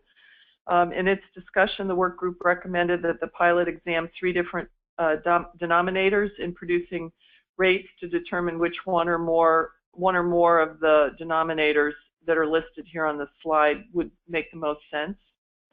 And then Dr. Lofi actually prepared some preliminary data on these measures. We've got 4 slides, and I'll just keep driving, Kathy, but if you want to tell me, she's going to walk us through the data here. Sure, thanks, Susie. So just to make sure that everyone understands these measures, as Susie mentioned, the measures will be derived from our CHARS database, which is our hospitalization database, and I'll tell you more about that in a minute. And this measure is not looking at a primary diagnosis. It's looking for a set of mental illness or substance abuse diagnoses within the first 9 diagnostic codes in the hospital record. And that's really, I think, important to understand. You know, this is not necessarily the primary reason for the visit. It could potentially be, just a comorbidity. And the selected ICD-9 codes are from a set of codes that a set of state health departments have come up with, and there has been a recommendation made to SAMHSA to include this measure in some upcoming behavioral health measures. So there's potential that this measure could become more of a national measure used by SAMHSA. Next. So our hospital discharge database contains inpatient hospital stays for all the licensed acute care hospitals in Washington. It does not include psychiatric and rehabilitation facilities. It does not include chemical dependency facilities, does not include any ER or outpatient visits or observation stays. Okay, so one thing I promised to do last meeting was just to take just a really quick look at the data to see if this measure may be useful.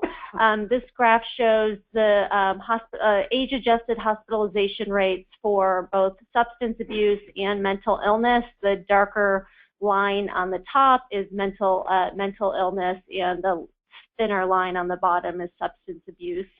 So you can see that there's been a slight increasing trend over the last, 15 years or so. Next.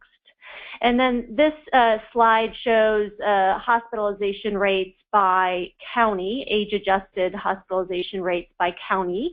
And the reason we wanted to look at this is we wanted to see really if there was, how much variability really there is between counties. And as you can see, the dark bar in the middle represents the statewide rate.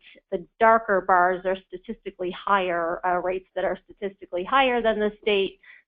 The white bars are counties that are statistically lower than the state average, and then the middle, the light gray are, within the confidence intervals are within the state hospitalization rate. So, so that just gives you a little bit more information. Just a couple things. First of all, I think we support piloting these measures. The data is I can just tell you what we think about these measures from the Department of Health standpoint. We support piloting them. The data are really easy. We have it. It's easy to run, and it does look like, there are some differences. I think one of our biggest concerns is that we haven't worked with the data a lot, and we don't really know whether, for example, these rates are really representative of the burden of disease in these different counties, if that makes sense. So you see, Lewis and Grays Harbor as having, higher rates of hospitalizations for mental illness, and I'm not 100% sure that they have higher burdens of mental illness in those counties. So what we would really like to do is to compare these data to some other data sources to see if we can kind of do a little bit more work to validate the measures. But would be really interested in hearing, what other people feel, how other people feel about these measures. One correction I wanted to make, Susie, is that we cannot, the data I showed you is, per population, and we can look at the proportion of hospitalizations there are with a discharge diagnosis, but we can't look at the proportion of all hospitalizations because we don't have the psychiatric data. So just to point Thank that you. out, but that's one more thing we can do. You know, we can look at the data as the work group suggested. We can look at the proportion of all, you know, of hospitalizations due to with a mental illness diagnostic code in the first 9 diagnosis codes. Thank you. So just a couple of additional comments. So in the public comment information, you have that in you've got a packet in front of you that has all the verbatim comments from the public comment period. These measures are probably the ones that generated the most, and even at that, it isn't very much. Sort of comment in opposition to piloting, and I'm going to ask Carol Wagner to comment in a minute because the State Hospital Association commented on both of these in opposition to including them to pilot, and they may have changed their minds since then, but I want to give her a chance to talk. But when the work group looked at this, they understood that the results are not all that, you know, they're not necessarily actionable yet, and that we don't know what the right number is, right? We don't have any sort of benchmark. We don't know what it should be. But what they did think is that all things considered, we sort of agreed that it's better to have fewer people hospitalized for these things than more, believing that optimal care is primarily delivered on an outpatient basis in communities as much as possible, and that the work group felt that the results might provide some directional indication, not so much about whether the burden of disease is higher, but whether or not there's geographic variation within the state about the need for additional outpatient services to meet the need. And so that's kind of where the work group's conversation was about feeling that it was important to pilot these to kind of dig into it and understand it a little bit more. And Carol, I don't know if you have anything more you want to add. I think our question was really, is going up or going down better? Right. You know, we know there are a lot of people waiting in the emergency departments right now for these kinds of services. So, you know, I like the measure in an ideal world. I'm not sure what it would tout is just the main kind of question. Yeah. Hi. So a couple comments. One is the choice of language for the title. Hospital discharge is attributable to. It's just hard to think that that makes any sense based on the definition you put forth. It's the first of 9. So that's the first comment. The second is the rates relative to the population size. So I love the fact that I can have a smartphone and pull up the fact that in Columbia County, the population most recently in the census was 4,078. And we're looking at rates per 100,000 population. And I think a single clinician who has a predisposition to coding a couple of behavioral health things, because they're aware of those, will dramatically. So this, I think, is largely reflective of the bias of a clinician's coding tendencies rather than anything actually related to the care, the demographics of the population, et cetera. It's hard for me to consider, or it's hard for me to think that we at this level are considering a measure that might be this immature and poorly understood. That's my comment. Well, I guess first of all, I'd point out that the small counties have very wide confidence intervals. So but that is that's how we can sort of distinguish that. And I mean, I think coding is always an issue when we look at any billing data, when we look, the CHARS database is billing data. Yeah, so coding diagnose, can wash out when you're talking about high volume services where there are large numbers of clinicians. Mm-hmm. You look at maybe diagnoses related to prescribing patterns. It's the most common activity that a clinician does is pull out the pen and prescribe. Mm-hmm.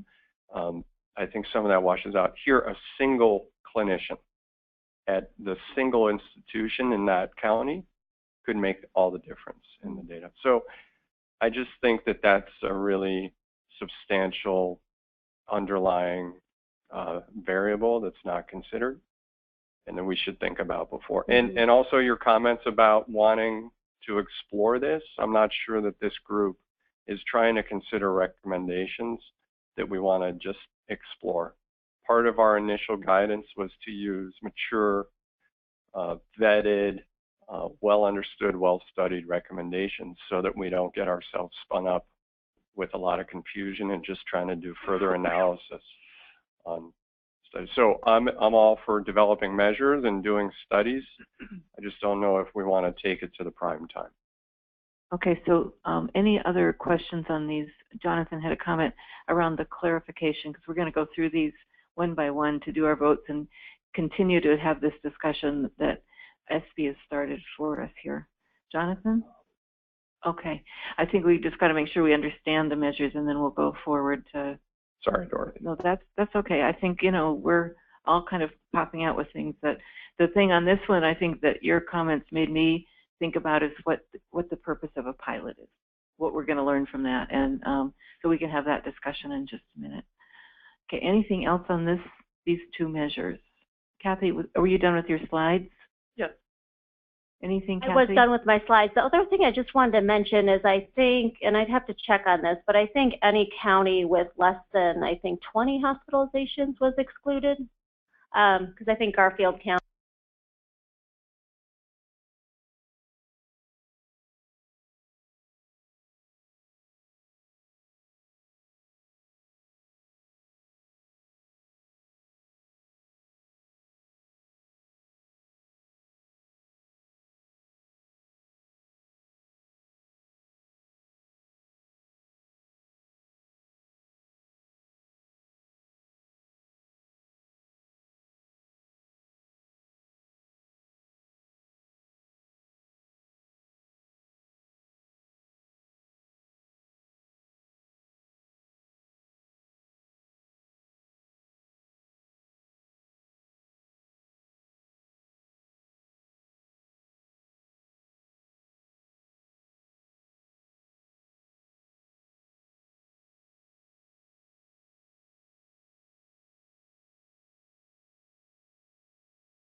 different meetings, webinars.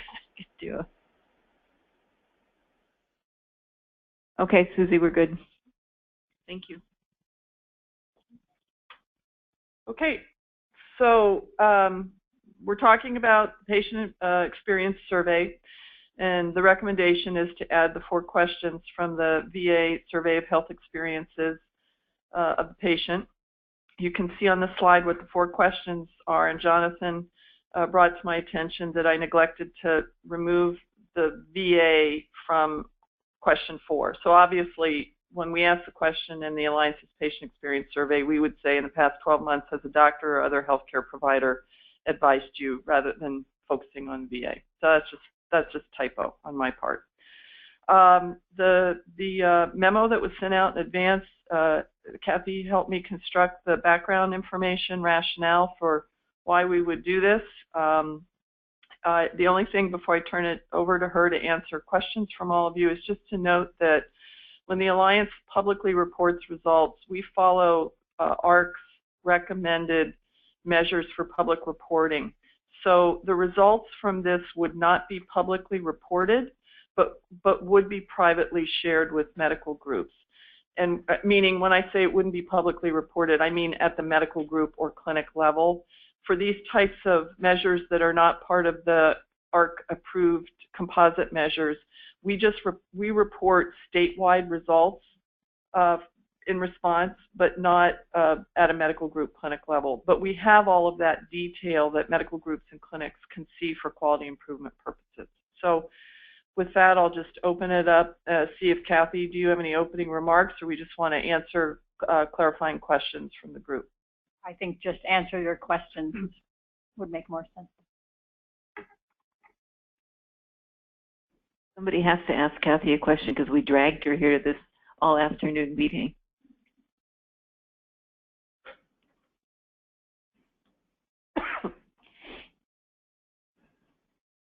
Well, maybe I guess we don't all have to ask you a question. And any questions of clarification? Okay, all right. So, Susie, does that come to the end of your recommendations on this? Yes, and just to kind of put up the slide that summarizes the 4. Okay. There it is. So then let's go next to public comment. This time I'm going to look to those in the audience to see if there's anyone that wants to comment on these measures, and then we'll open it up for overall discussion.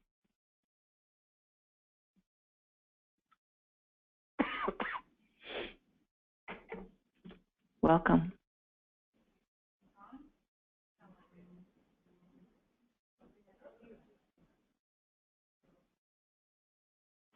How about this? That's better.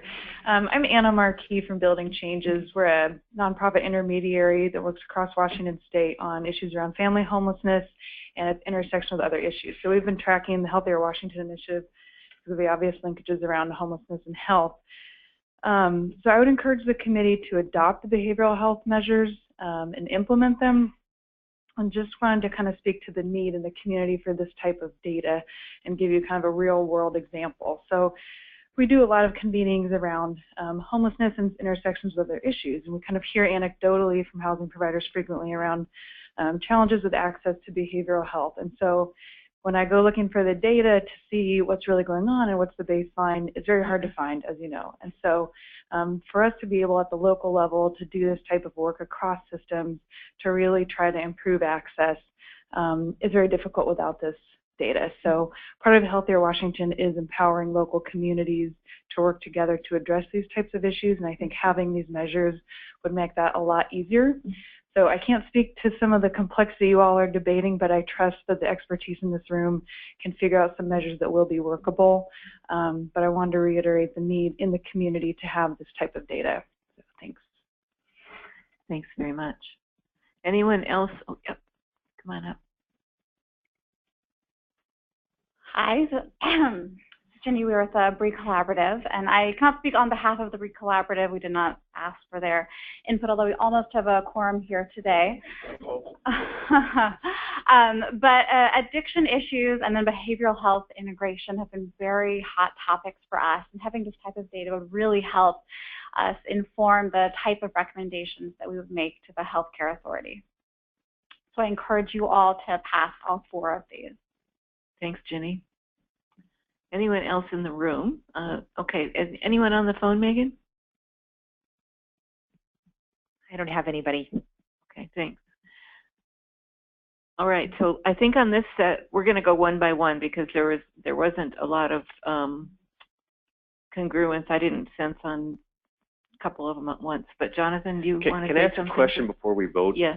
It seems like the options are have it be a measure that's fully integrated in the measure set, or do a pilot. All the things that we've heard suggest that the data will be of interest and importance to lots of folks. But the concerns are, I mean, I think Carol exemplified it best, is we don't have too many other measures where it's not clear whether higher or lower is a good thing. So I'm just wondering if there's an option other than kind of piloting it as, kind of on the ramp to being a performance measure.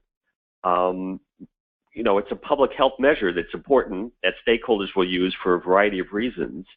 My concern with some of these things is not so much whether or not it's really important information and good, and we need to do it because you need to meet and move forward in getting data for behavioral health, but that it may be in a different category. I just have a real hard time putting something in as a, quote, performance measure if you don't even know whether higher or lower is a good thing. So I think the measures are great. I think they'll be really important, but I think there's some potential unintended consequence to naming them performance measures in the context of the remainder of the measures where we pretty much know what direction we want things to go in. So can I just, to clarify, the pilot measures, they're not part of the common measure set. If you say yes to piloting them today, all that means is we're going to do some more work over the next year, and the Department of Health is going to bring those results back here for conversation.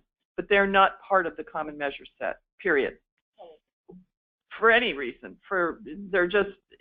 We're sort of setting it aside and saying this is just something we're going to look at and talk about some more. That's to me what we have told the public piloting means when we went out for public comment. And it's like an examination period. But you're not approving them for inclusion in the common measure set. That decision point would come later after discussion, depending on how you all feel about the examination of the data. In other words, we would measure and learn, but they would not be part of the pilot ones would not be part of that common measure set. And I would just add, I don't think we want to do a whole lot of this.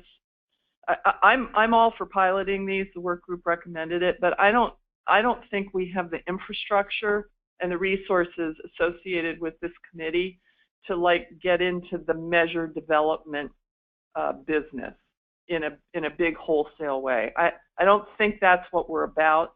I think that the behavioral health is a different animal, and I think the only reason we are considering this piloting thing, we're considering pushing the envelope with some of these other measures is simply because there's just not a lot of nationally vetted stuff that's, tried and true and well tested, road tested to pick from. And so we're kind of departing a little bit, but I think the next topic area that this group comes up with, and we have to do that at our next meeting, is, I wouldn't advocate that we get into the habit of, saying, well, let's just develop our own. I don't think that's the path we want to be on. This is a little bit of an anomaly because it's behavioral health. Thanks, Susie. Rick. Yeah, I think others have said the same thing, but I think everyone is interested in behavioral health, and I think a lot of people are interested in sort of pushing the envelope on measurement. I think it is the implication of pushing the envelope in the areas that the measures are used for that causes less comfort. And maybe this is a little bit of what you were getting at in your comment, Jonathan. I think there's a big difference between improved piloting and improving measurement and trying to better understand complex things, and taking a step which then leads to a step that has significant other implications for the parties. And that's, and again, just, I guess an observation, it feels like sort of a change in tone from, I think maybe, SPS, what you said, in the past, we don't want to experiment. We have a very rigid set of expectations. Don't muck around. If it doesn't meet this, this, and this, it may be a cool thing to do, but it's not for us. And now it feels like, for this particular case, we're changing that a little bit. So it's just an observation. It's not, I don't think anybody doesn't want to know more about behavioral health, but it feels like there are other implications that make it a little harder to make that decision. I agree. I think the tone is different.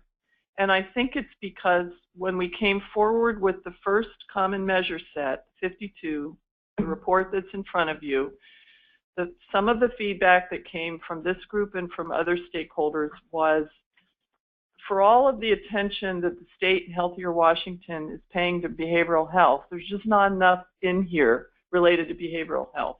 And then that prompted this group to, I think, select behavioral health for our look this year to say, well, what could we add? And when we took a group of really smart people and asked them, help us find behavioral health measures, and we looked around, there just wasn't much there in the tried and true, you know, stick with things that really meet our strict criteria. I'm still all in favor of those strict criteria, by the way. I'm there. But we were trying to kind of serve two masters with this and to be responsive to the criticism, if you will, that, you know, and that's not a, like, take it personally kind of thing. It's just the common measure set didn't do enough to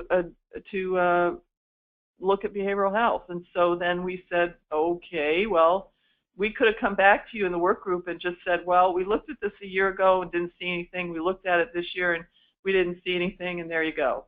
Instead, we said, well, let's put forward some creative suggestions and see where the group wants to go. And that's really how we got to the different tone today. But I'm not suggesting that that different tone carry on into the next topic, unless, you know, we absolutely have to. But I think we ought to stick to our original criteria. Susie and then Victor. Yeah, just one little comment. So I think measure 1 and measure 2, the recommendations, the number 2 was extremely helpful to understand that it expanded, because you have to think back on workflow and how the care is provided. The care is not exclusively provided in specialty for those populations. Number 1 is a similar but different issue, but again, it's very hard to sell the providers what they don't normally do in their practice. I'll just give you the example. Several years ago, we had 3 depression measures. You diagnose people with depression, you got to follow up, and you got to follow up appropriately, and the measure is looking at their medication use. They had a third measure on visits. The visits were limited to face-to-face. We had a hell of a time trying to sell that because it didn't reflect what we do. And I feel like number 1 has that same potential. And so it feels like there's pressure. We got to support these, and we do, but there are some limitations with trying to then sell a measure that doesn't reflect what people do in clinical practice. And I think number 1 does not reflect clinical practice right now, especially when we have an integrated system with behavioral health and primary care trying to integrate this work together. A face-to-face visit is not what's happening with every single person that goes to the ER, period. So that's just the deal. And I think, anyway, I don't want to be non-supportive, but that would be a real reservation for me, because we have to turn around and promote it within our own system, and it's tough if it isn't what they do. So why don't we, thank you very much for that comment. Let's stick with this first measure since you kind of kicked us off with that. And Victor, do you want to add to that? I'm not sure how much new I have to add. I really appreciate the public commentary here. It's important. This mental health, substance abuse are really critical issues. You only have to walk within a block or 2 of this place to sort of see the consequences of that. And yet, I agree with Rick and Jonathan here. I'm remembering what the charge of the committee is.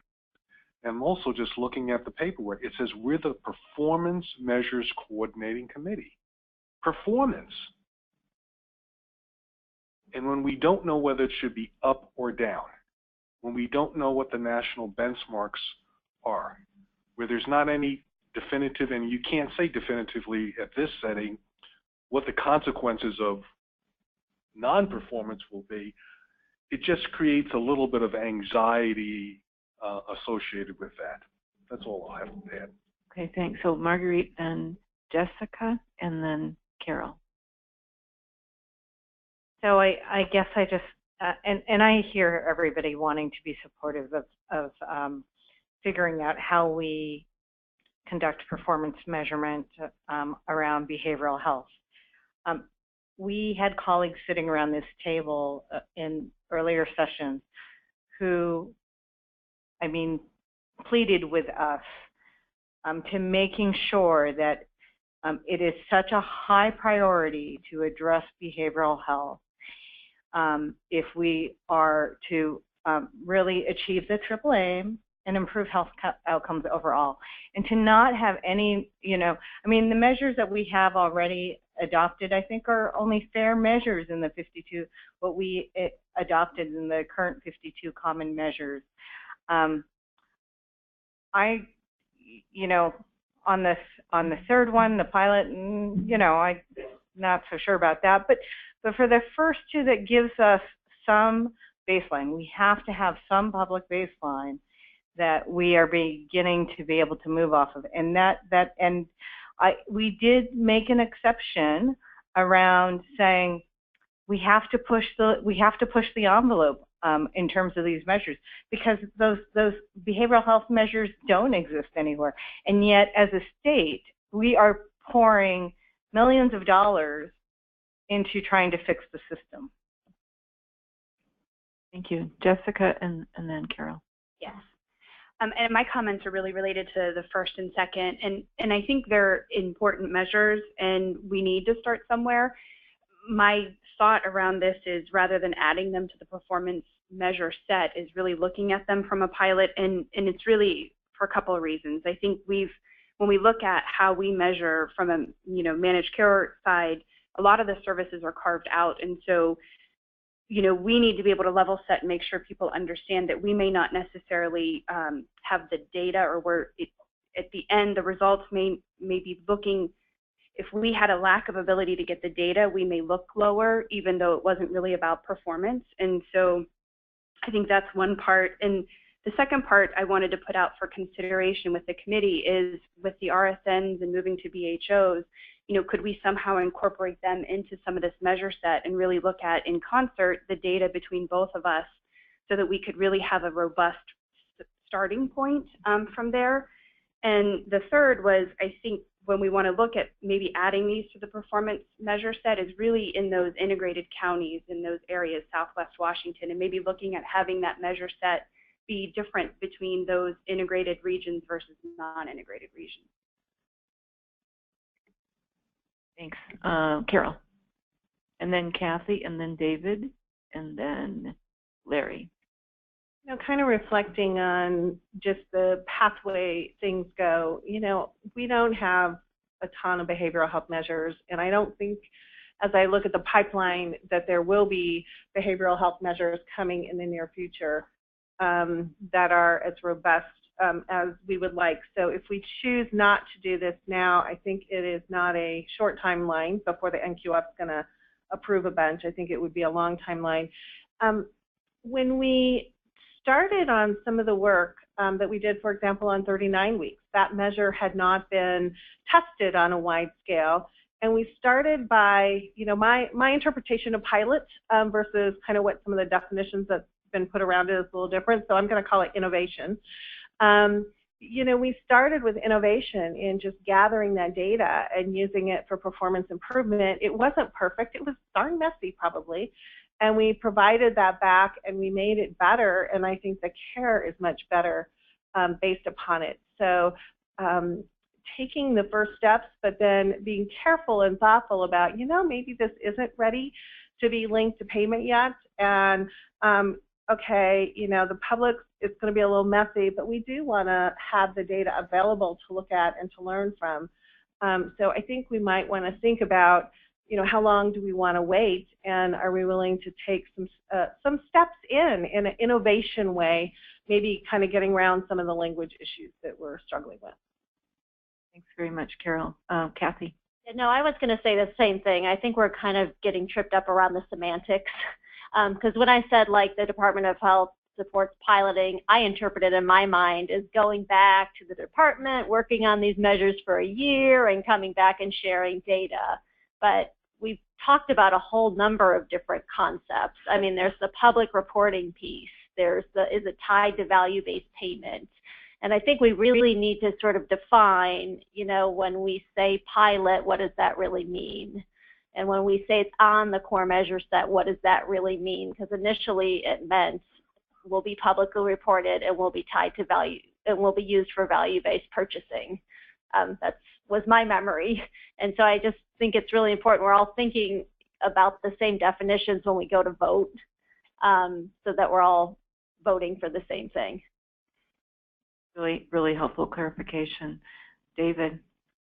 Just wanted to emphasize from the Medicaid perspective that we do have 15 years of studies that use the second measures listed here to basically show that access as defined by these measures are associated with significantly better outcomes across those domains I mentioned earlier, not just cost and utilization, but mortality, other social outcomes, housing stability, employment, criminal justice involvement. And I'm kind of regretting not distilling some of these studies into a nice PowerPoint for you all to see, but those links are in the packet that was provided.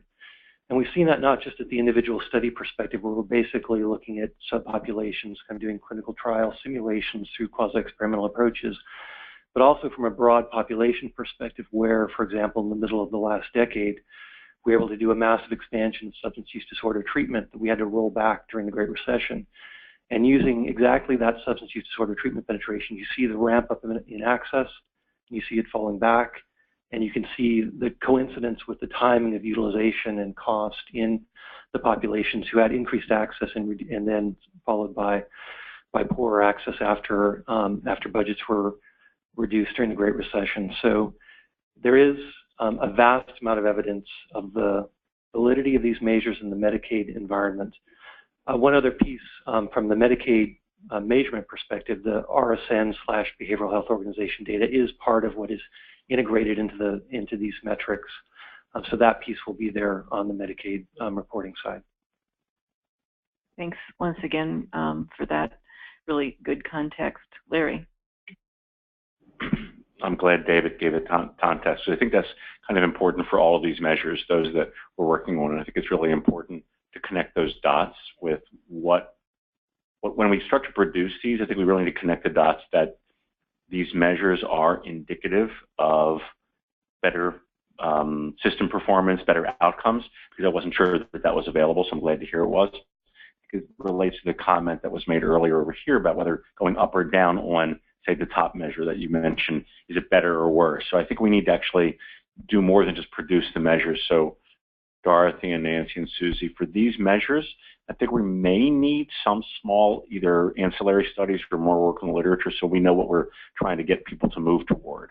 The measures that don't have a lot of national benchmarks, I think we need pretty good investigation of them, and more than just producing the measures. We're going to need to look at validity of the measures, reliability, and how they connect to clinical and patient health outcomes.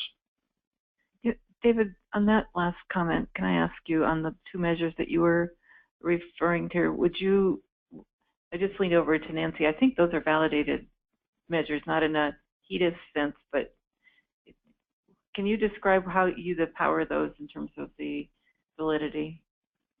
Sure. And I think what I'm essentially referring to there are the variety of studies where using essentially, so defining within the scope of a particular study, there's the other limitations, but defining an at-risk population based to be those who meet the denominator criteria, and those who are in the treatment group, those meeting the numerator criteria for the positive engagement in behavioral health services, whether it's mental health or substance use, depending on the specific study.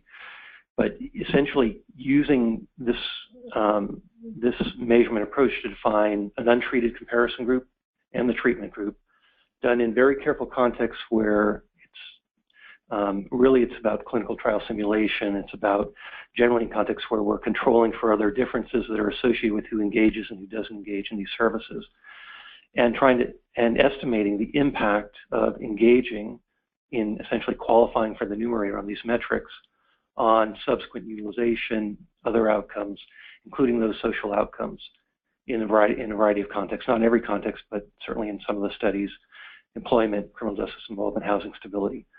So those studies show that access, engagement in treatment by these definitions are associated with significantly better outcomes across those range of measurement areas in the Medicaid population. We also have the natural experiment studies that use the treatment expansion and subsequent contraction at a broader Medicaid population level, which is kind of a different approach to teasing out the treatment effect. So in my mind, well, that's what I'm referring to, and I suspect that, frankly, I think for many other available metrics, if you tried to align the signal from those quality metrics with those kind of outcomes, you would not see relationships as profound as what we see with these on the behavioral health side in the Medicaid environment. Thanks. That's really helpful. I see Jonathan, and then SB, did you have were you wanting to say something, or you put yours down? Okay, well, Jonathan's next, and you can decide, and then Susie. So I am pretty much convinced now that although they are not perfect, 1 and 2 are in a category that suggests that some value will come from them. And frankly, I'm agnostic whether it should be named pilot or measure. They seem to be important. I think the last point that David made about the association between the measure and outcomes we're concerned about is pretty compelling. Item 3 doesn't seem to be terribly controversial. The semantic issue, though, about item number 3 might be resolved and would, allow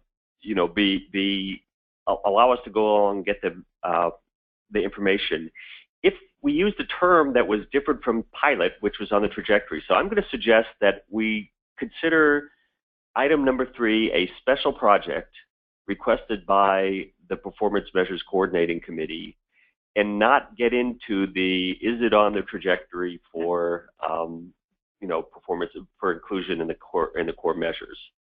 Okay, so for those of you who are putting all this in your brains, when we vote on that one, I'm going to turn this from pilot into special project, as Jonathan described.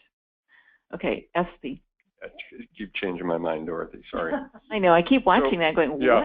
What's going on with that guy? You're just being convinced by different things, so that's good. Well, yeah. Unfortunately, I didn't bring a pen today, so I can't write down my 400 thoughts to keep them all front of mind.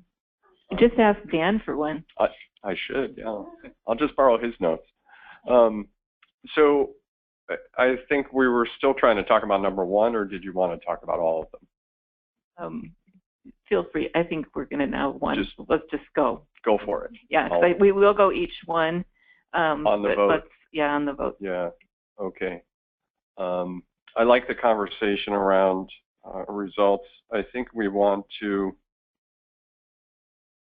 ensure, back to some of the comments, that we're focusing on performance measurement and not epidemiology or public health studies per se. We're not a school. And those around the table have expertise in that, and I would trust that they would be able to conduct some of that work. And to the extent that we want to do experiments and learn, let's leave that to the domain experts who have those capabilities. The other thing I want to encourage us to consider is the ability to maintain distinction in the conversation between our aspirations and the pragmatic utility of the work we're doing. And I think many have commented on the fact that BH and mental health and substance abuse broadly are critical, independent and confounding factors for the health of our population. I don't think there's any dispute of that. And I think we all aspire to address those factors. The question is whether or not we believe these measures will be measurable and meaningful, helping us get there. And I do hear a significant amount of uncertainty, and I wonder if we are confusing our aspiration to do something good for the population with our assessment of the value of these measures. Two different things. And I think we've been charged to come up with an assessment of the value of the measure, not just an indicator of whether or not the state and leaders across the various domains represented around the table think the topic is important.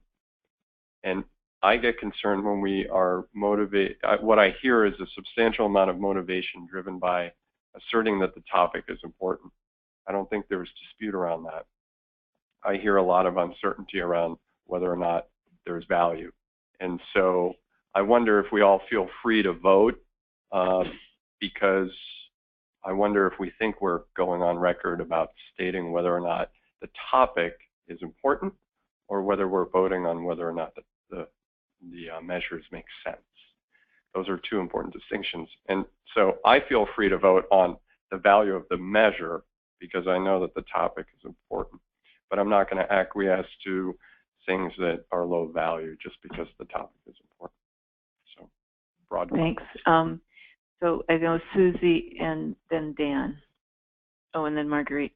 So I was just going to make sure people remember that of the 52 measures we have now in the common measure set, roughly 22 of them are kind of at a population level and don't necessarily lend themselves well to performance-based contracting. And that's okay. The common measure set has multiple purposes, only one of which is performance-based contracting. I think a really important purpose of the common measure set, and the more I go out and talk about it, the more I think this is important, is education. And that's, I mean, your comments just a moment ago, SB, about is the topic important? I think by having topics represented in the common measure set, this body is signifying to those around the state that these things that like COPD or asthma or behavioral health, that we live in a world of imperfect measurement, but we recognize that these are important topics. Recognizing that not everything in our measure set is being measured at a unit of analysis that lends itself to performance-based contracting. So I think it's a mistake to get too hung up on, you know, contracting. And Dorothy did earlier try and tease it out. I think really important purposes of the measure set are really around informing ourselves about the state of care and health in the state of Washington, educating our colleagues and others around the state about important topics in health and health care, and also for performance-based contracting. The Healthcare Authority is one of the few that has begun to build the measure set into the performance-based contracting, and they have built a subset of the measures into contracting. They don't have all 52 measures in it, and that's appropriate. So, you know, it's just, I think we have to kind of broaden our thinking a little bit about how this measure set is being used in practical terms. Thank you very much. Dan was want to make a comment.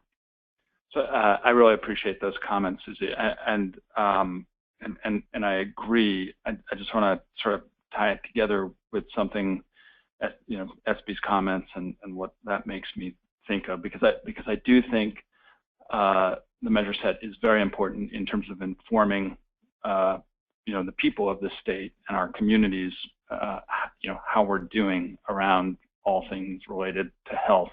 I do think, though, to SB's point, that it is important that you know that the measures have some degree of validity, and I would agree with him that I think we all want to find good behavioral measures to be able to incorporate into this measure set, but to just to choose to take a measure and bring it into the measure set if it doesn't you know if it isn't really a well vetted, you know, well performing measure, I think we might do more disservice than help.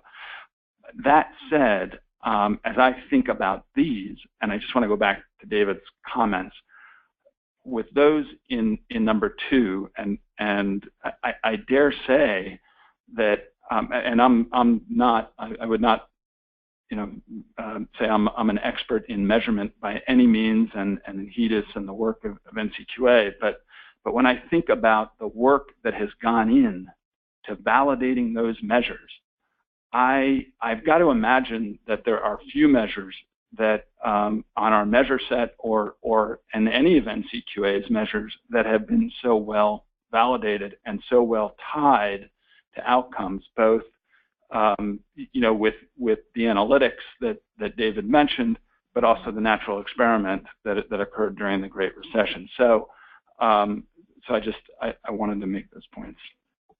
Thanks very much. Marguerite, Gary, and then Cheryl.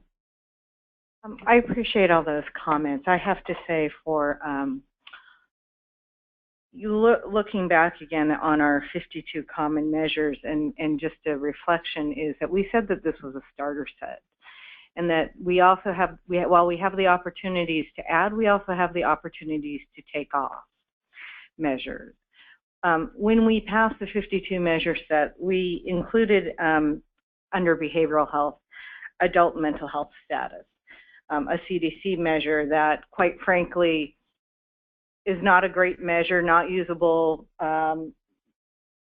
It's not one that we commonly use in public health. It may be a public health type measure. I don't think any of you use it for, we would certainly never use it for value-based contracting. We would not, I don't know what we would use that particular measure for.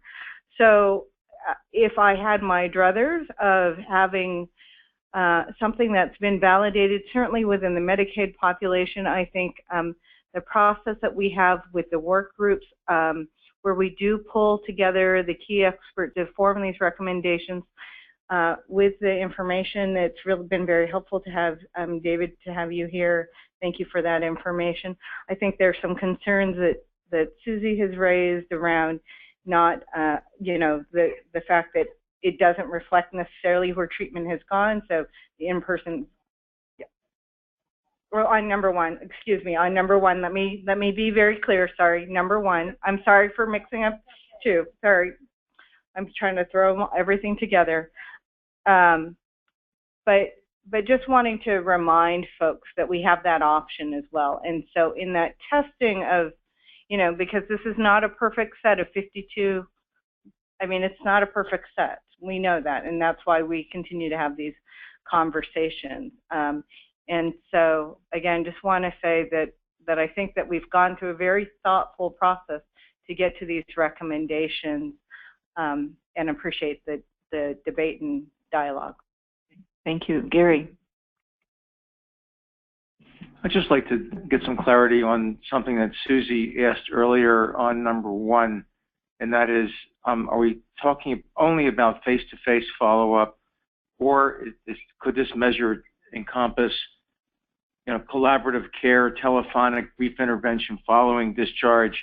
Because if it does not include that, I'd be very concerned that we're not really ahead of the curve, that we're actually behind the curve on that point, because we're moving in integrated care towards, UNICER's collaborative care model.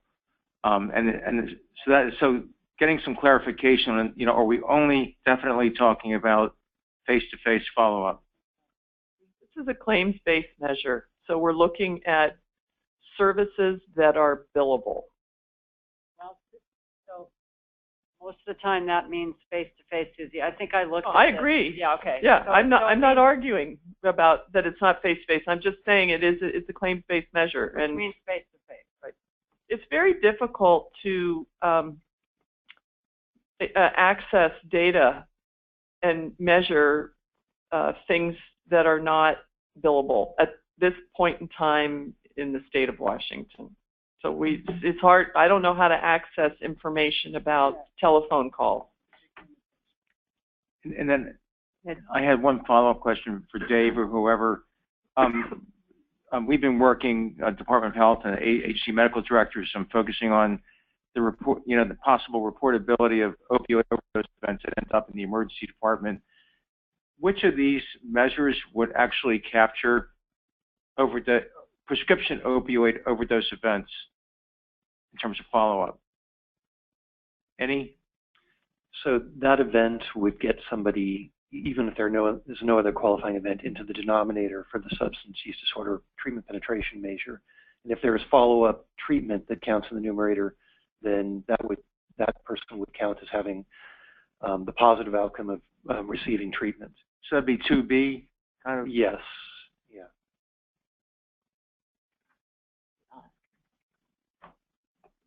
Victor. Oh, I mean, Cheryl's first and then Victor. Sorry. That's okay. Just really quickly, Susie, thank you for taking this on, behavioral health, and reminding us about the broader purpose of these. And I just have a question, I think, for Dr. Mancuso around on the number one recommendation, just the validity of the measure with around the primary diagnosis for drug dependency. That was my only comment about that. Do we think that we would lose? I mean, that is often a secondary diagnosis to a whole lot of stuff that happens in an emergency room. And would we be better off either leaving that off or doing it differently? We don't have much experience at this point with measure number one. I would agree that if it only counts events based on the primary diagnosis, that would exclude a lot of events that are related to that are driven by substance use, and mental health issues. Okay, thanks. And then Victor. You know, I really have appreciated the conversation, and I love the tension here between, there's an emotional intelligence piece here in terms of the passion that people have to, you know, to add these things as recommended. And there's also the tension about the integrity of the measure. And also the comment that, Susie, you made that this is, if it's not on there, are we signaling in some way that, you know, a lack of importance or concern? And so I'm trying to debate all this in my mind here. I guess we're asking, if we exclude number 3, which I think the recommendation is to keep it as a pilot, we're really talking about 1, 2, and 4. Is there, and I know we'll vote on each one, but is there one that is so critical that sort of addresses that? I don't mean one of the 3 measures that people think are so critically important, because I've also heard comments, well, the other measures that we already approved are not perfect. So, Vic, if I had to pick, I'm looking for how could we get to a win-win here. If I had to pick among 1, 2, or 4, I could only pick, you know, one of those. I would absolutely be number 2. It would be service penetration. So let's, I mean, okay, both, so both before we, okay, penetration. so that's, okay, there you go. Any other, Jonathan, I know you had your card up. Yeah, so I'm not very emotionally intelligent, so this is a left brain kind of. Can we put that in a minute? You may. But on the one hand, I'm very, I guess, sympathetic, maybe that's a little emotional intelligence, to the coordinated care approach. In fact, my team and I were with Jürgen Unitzer 2 days ago and are working closely on this. But it's very compelling that the information that David described in terms of the association between this measure as is and some outcomes we're concerned about are very compelling. It is not a perfect measure. I think we knew we would never get one of those. Some of the messiness, it may actually turn into be less and less important, predictive over time, if modern approaches like collaborative care and telephonic and other things that aren't necessarily observable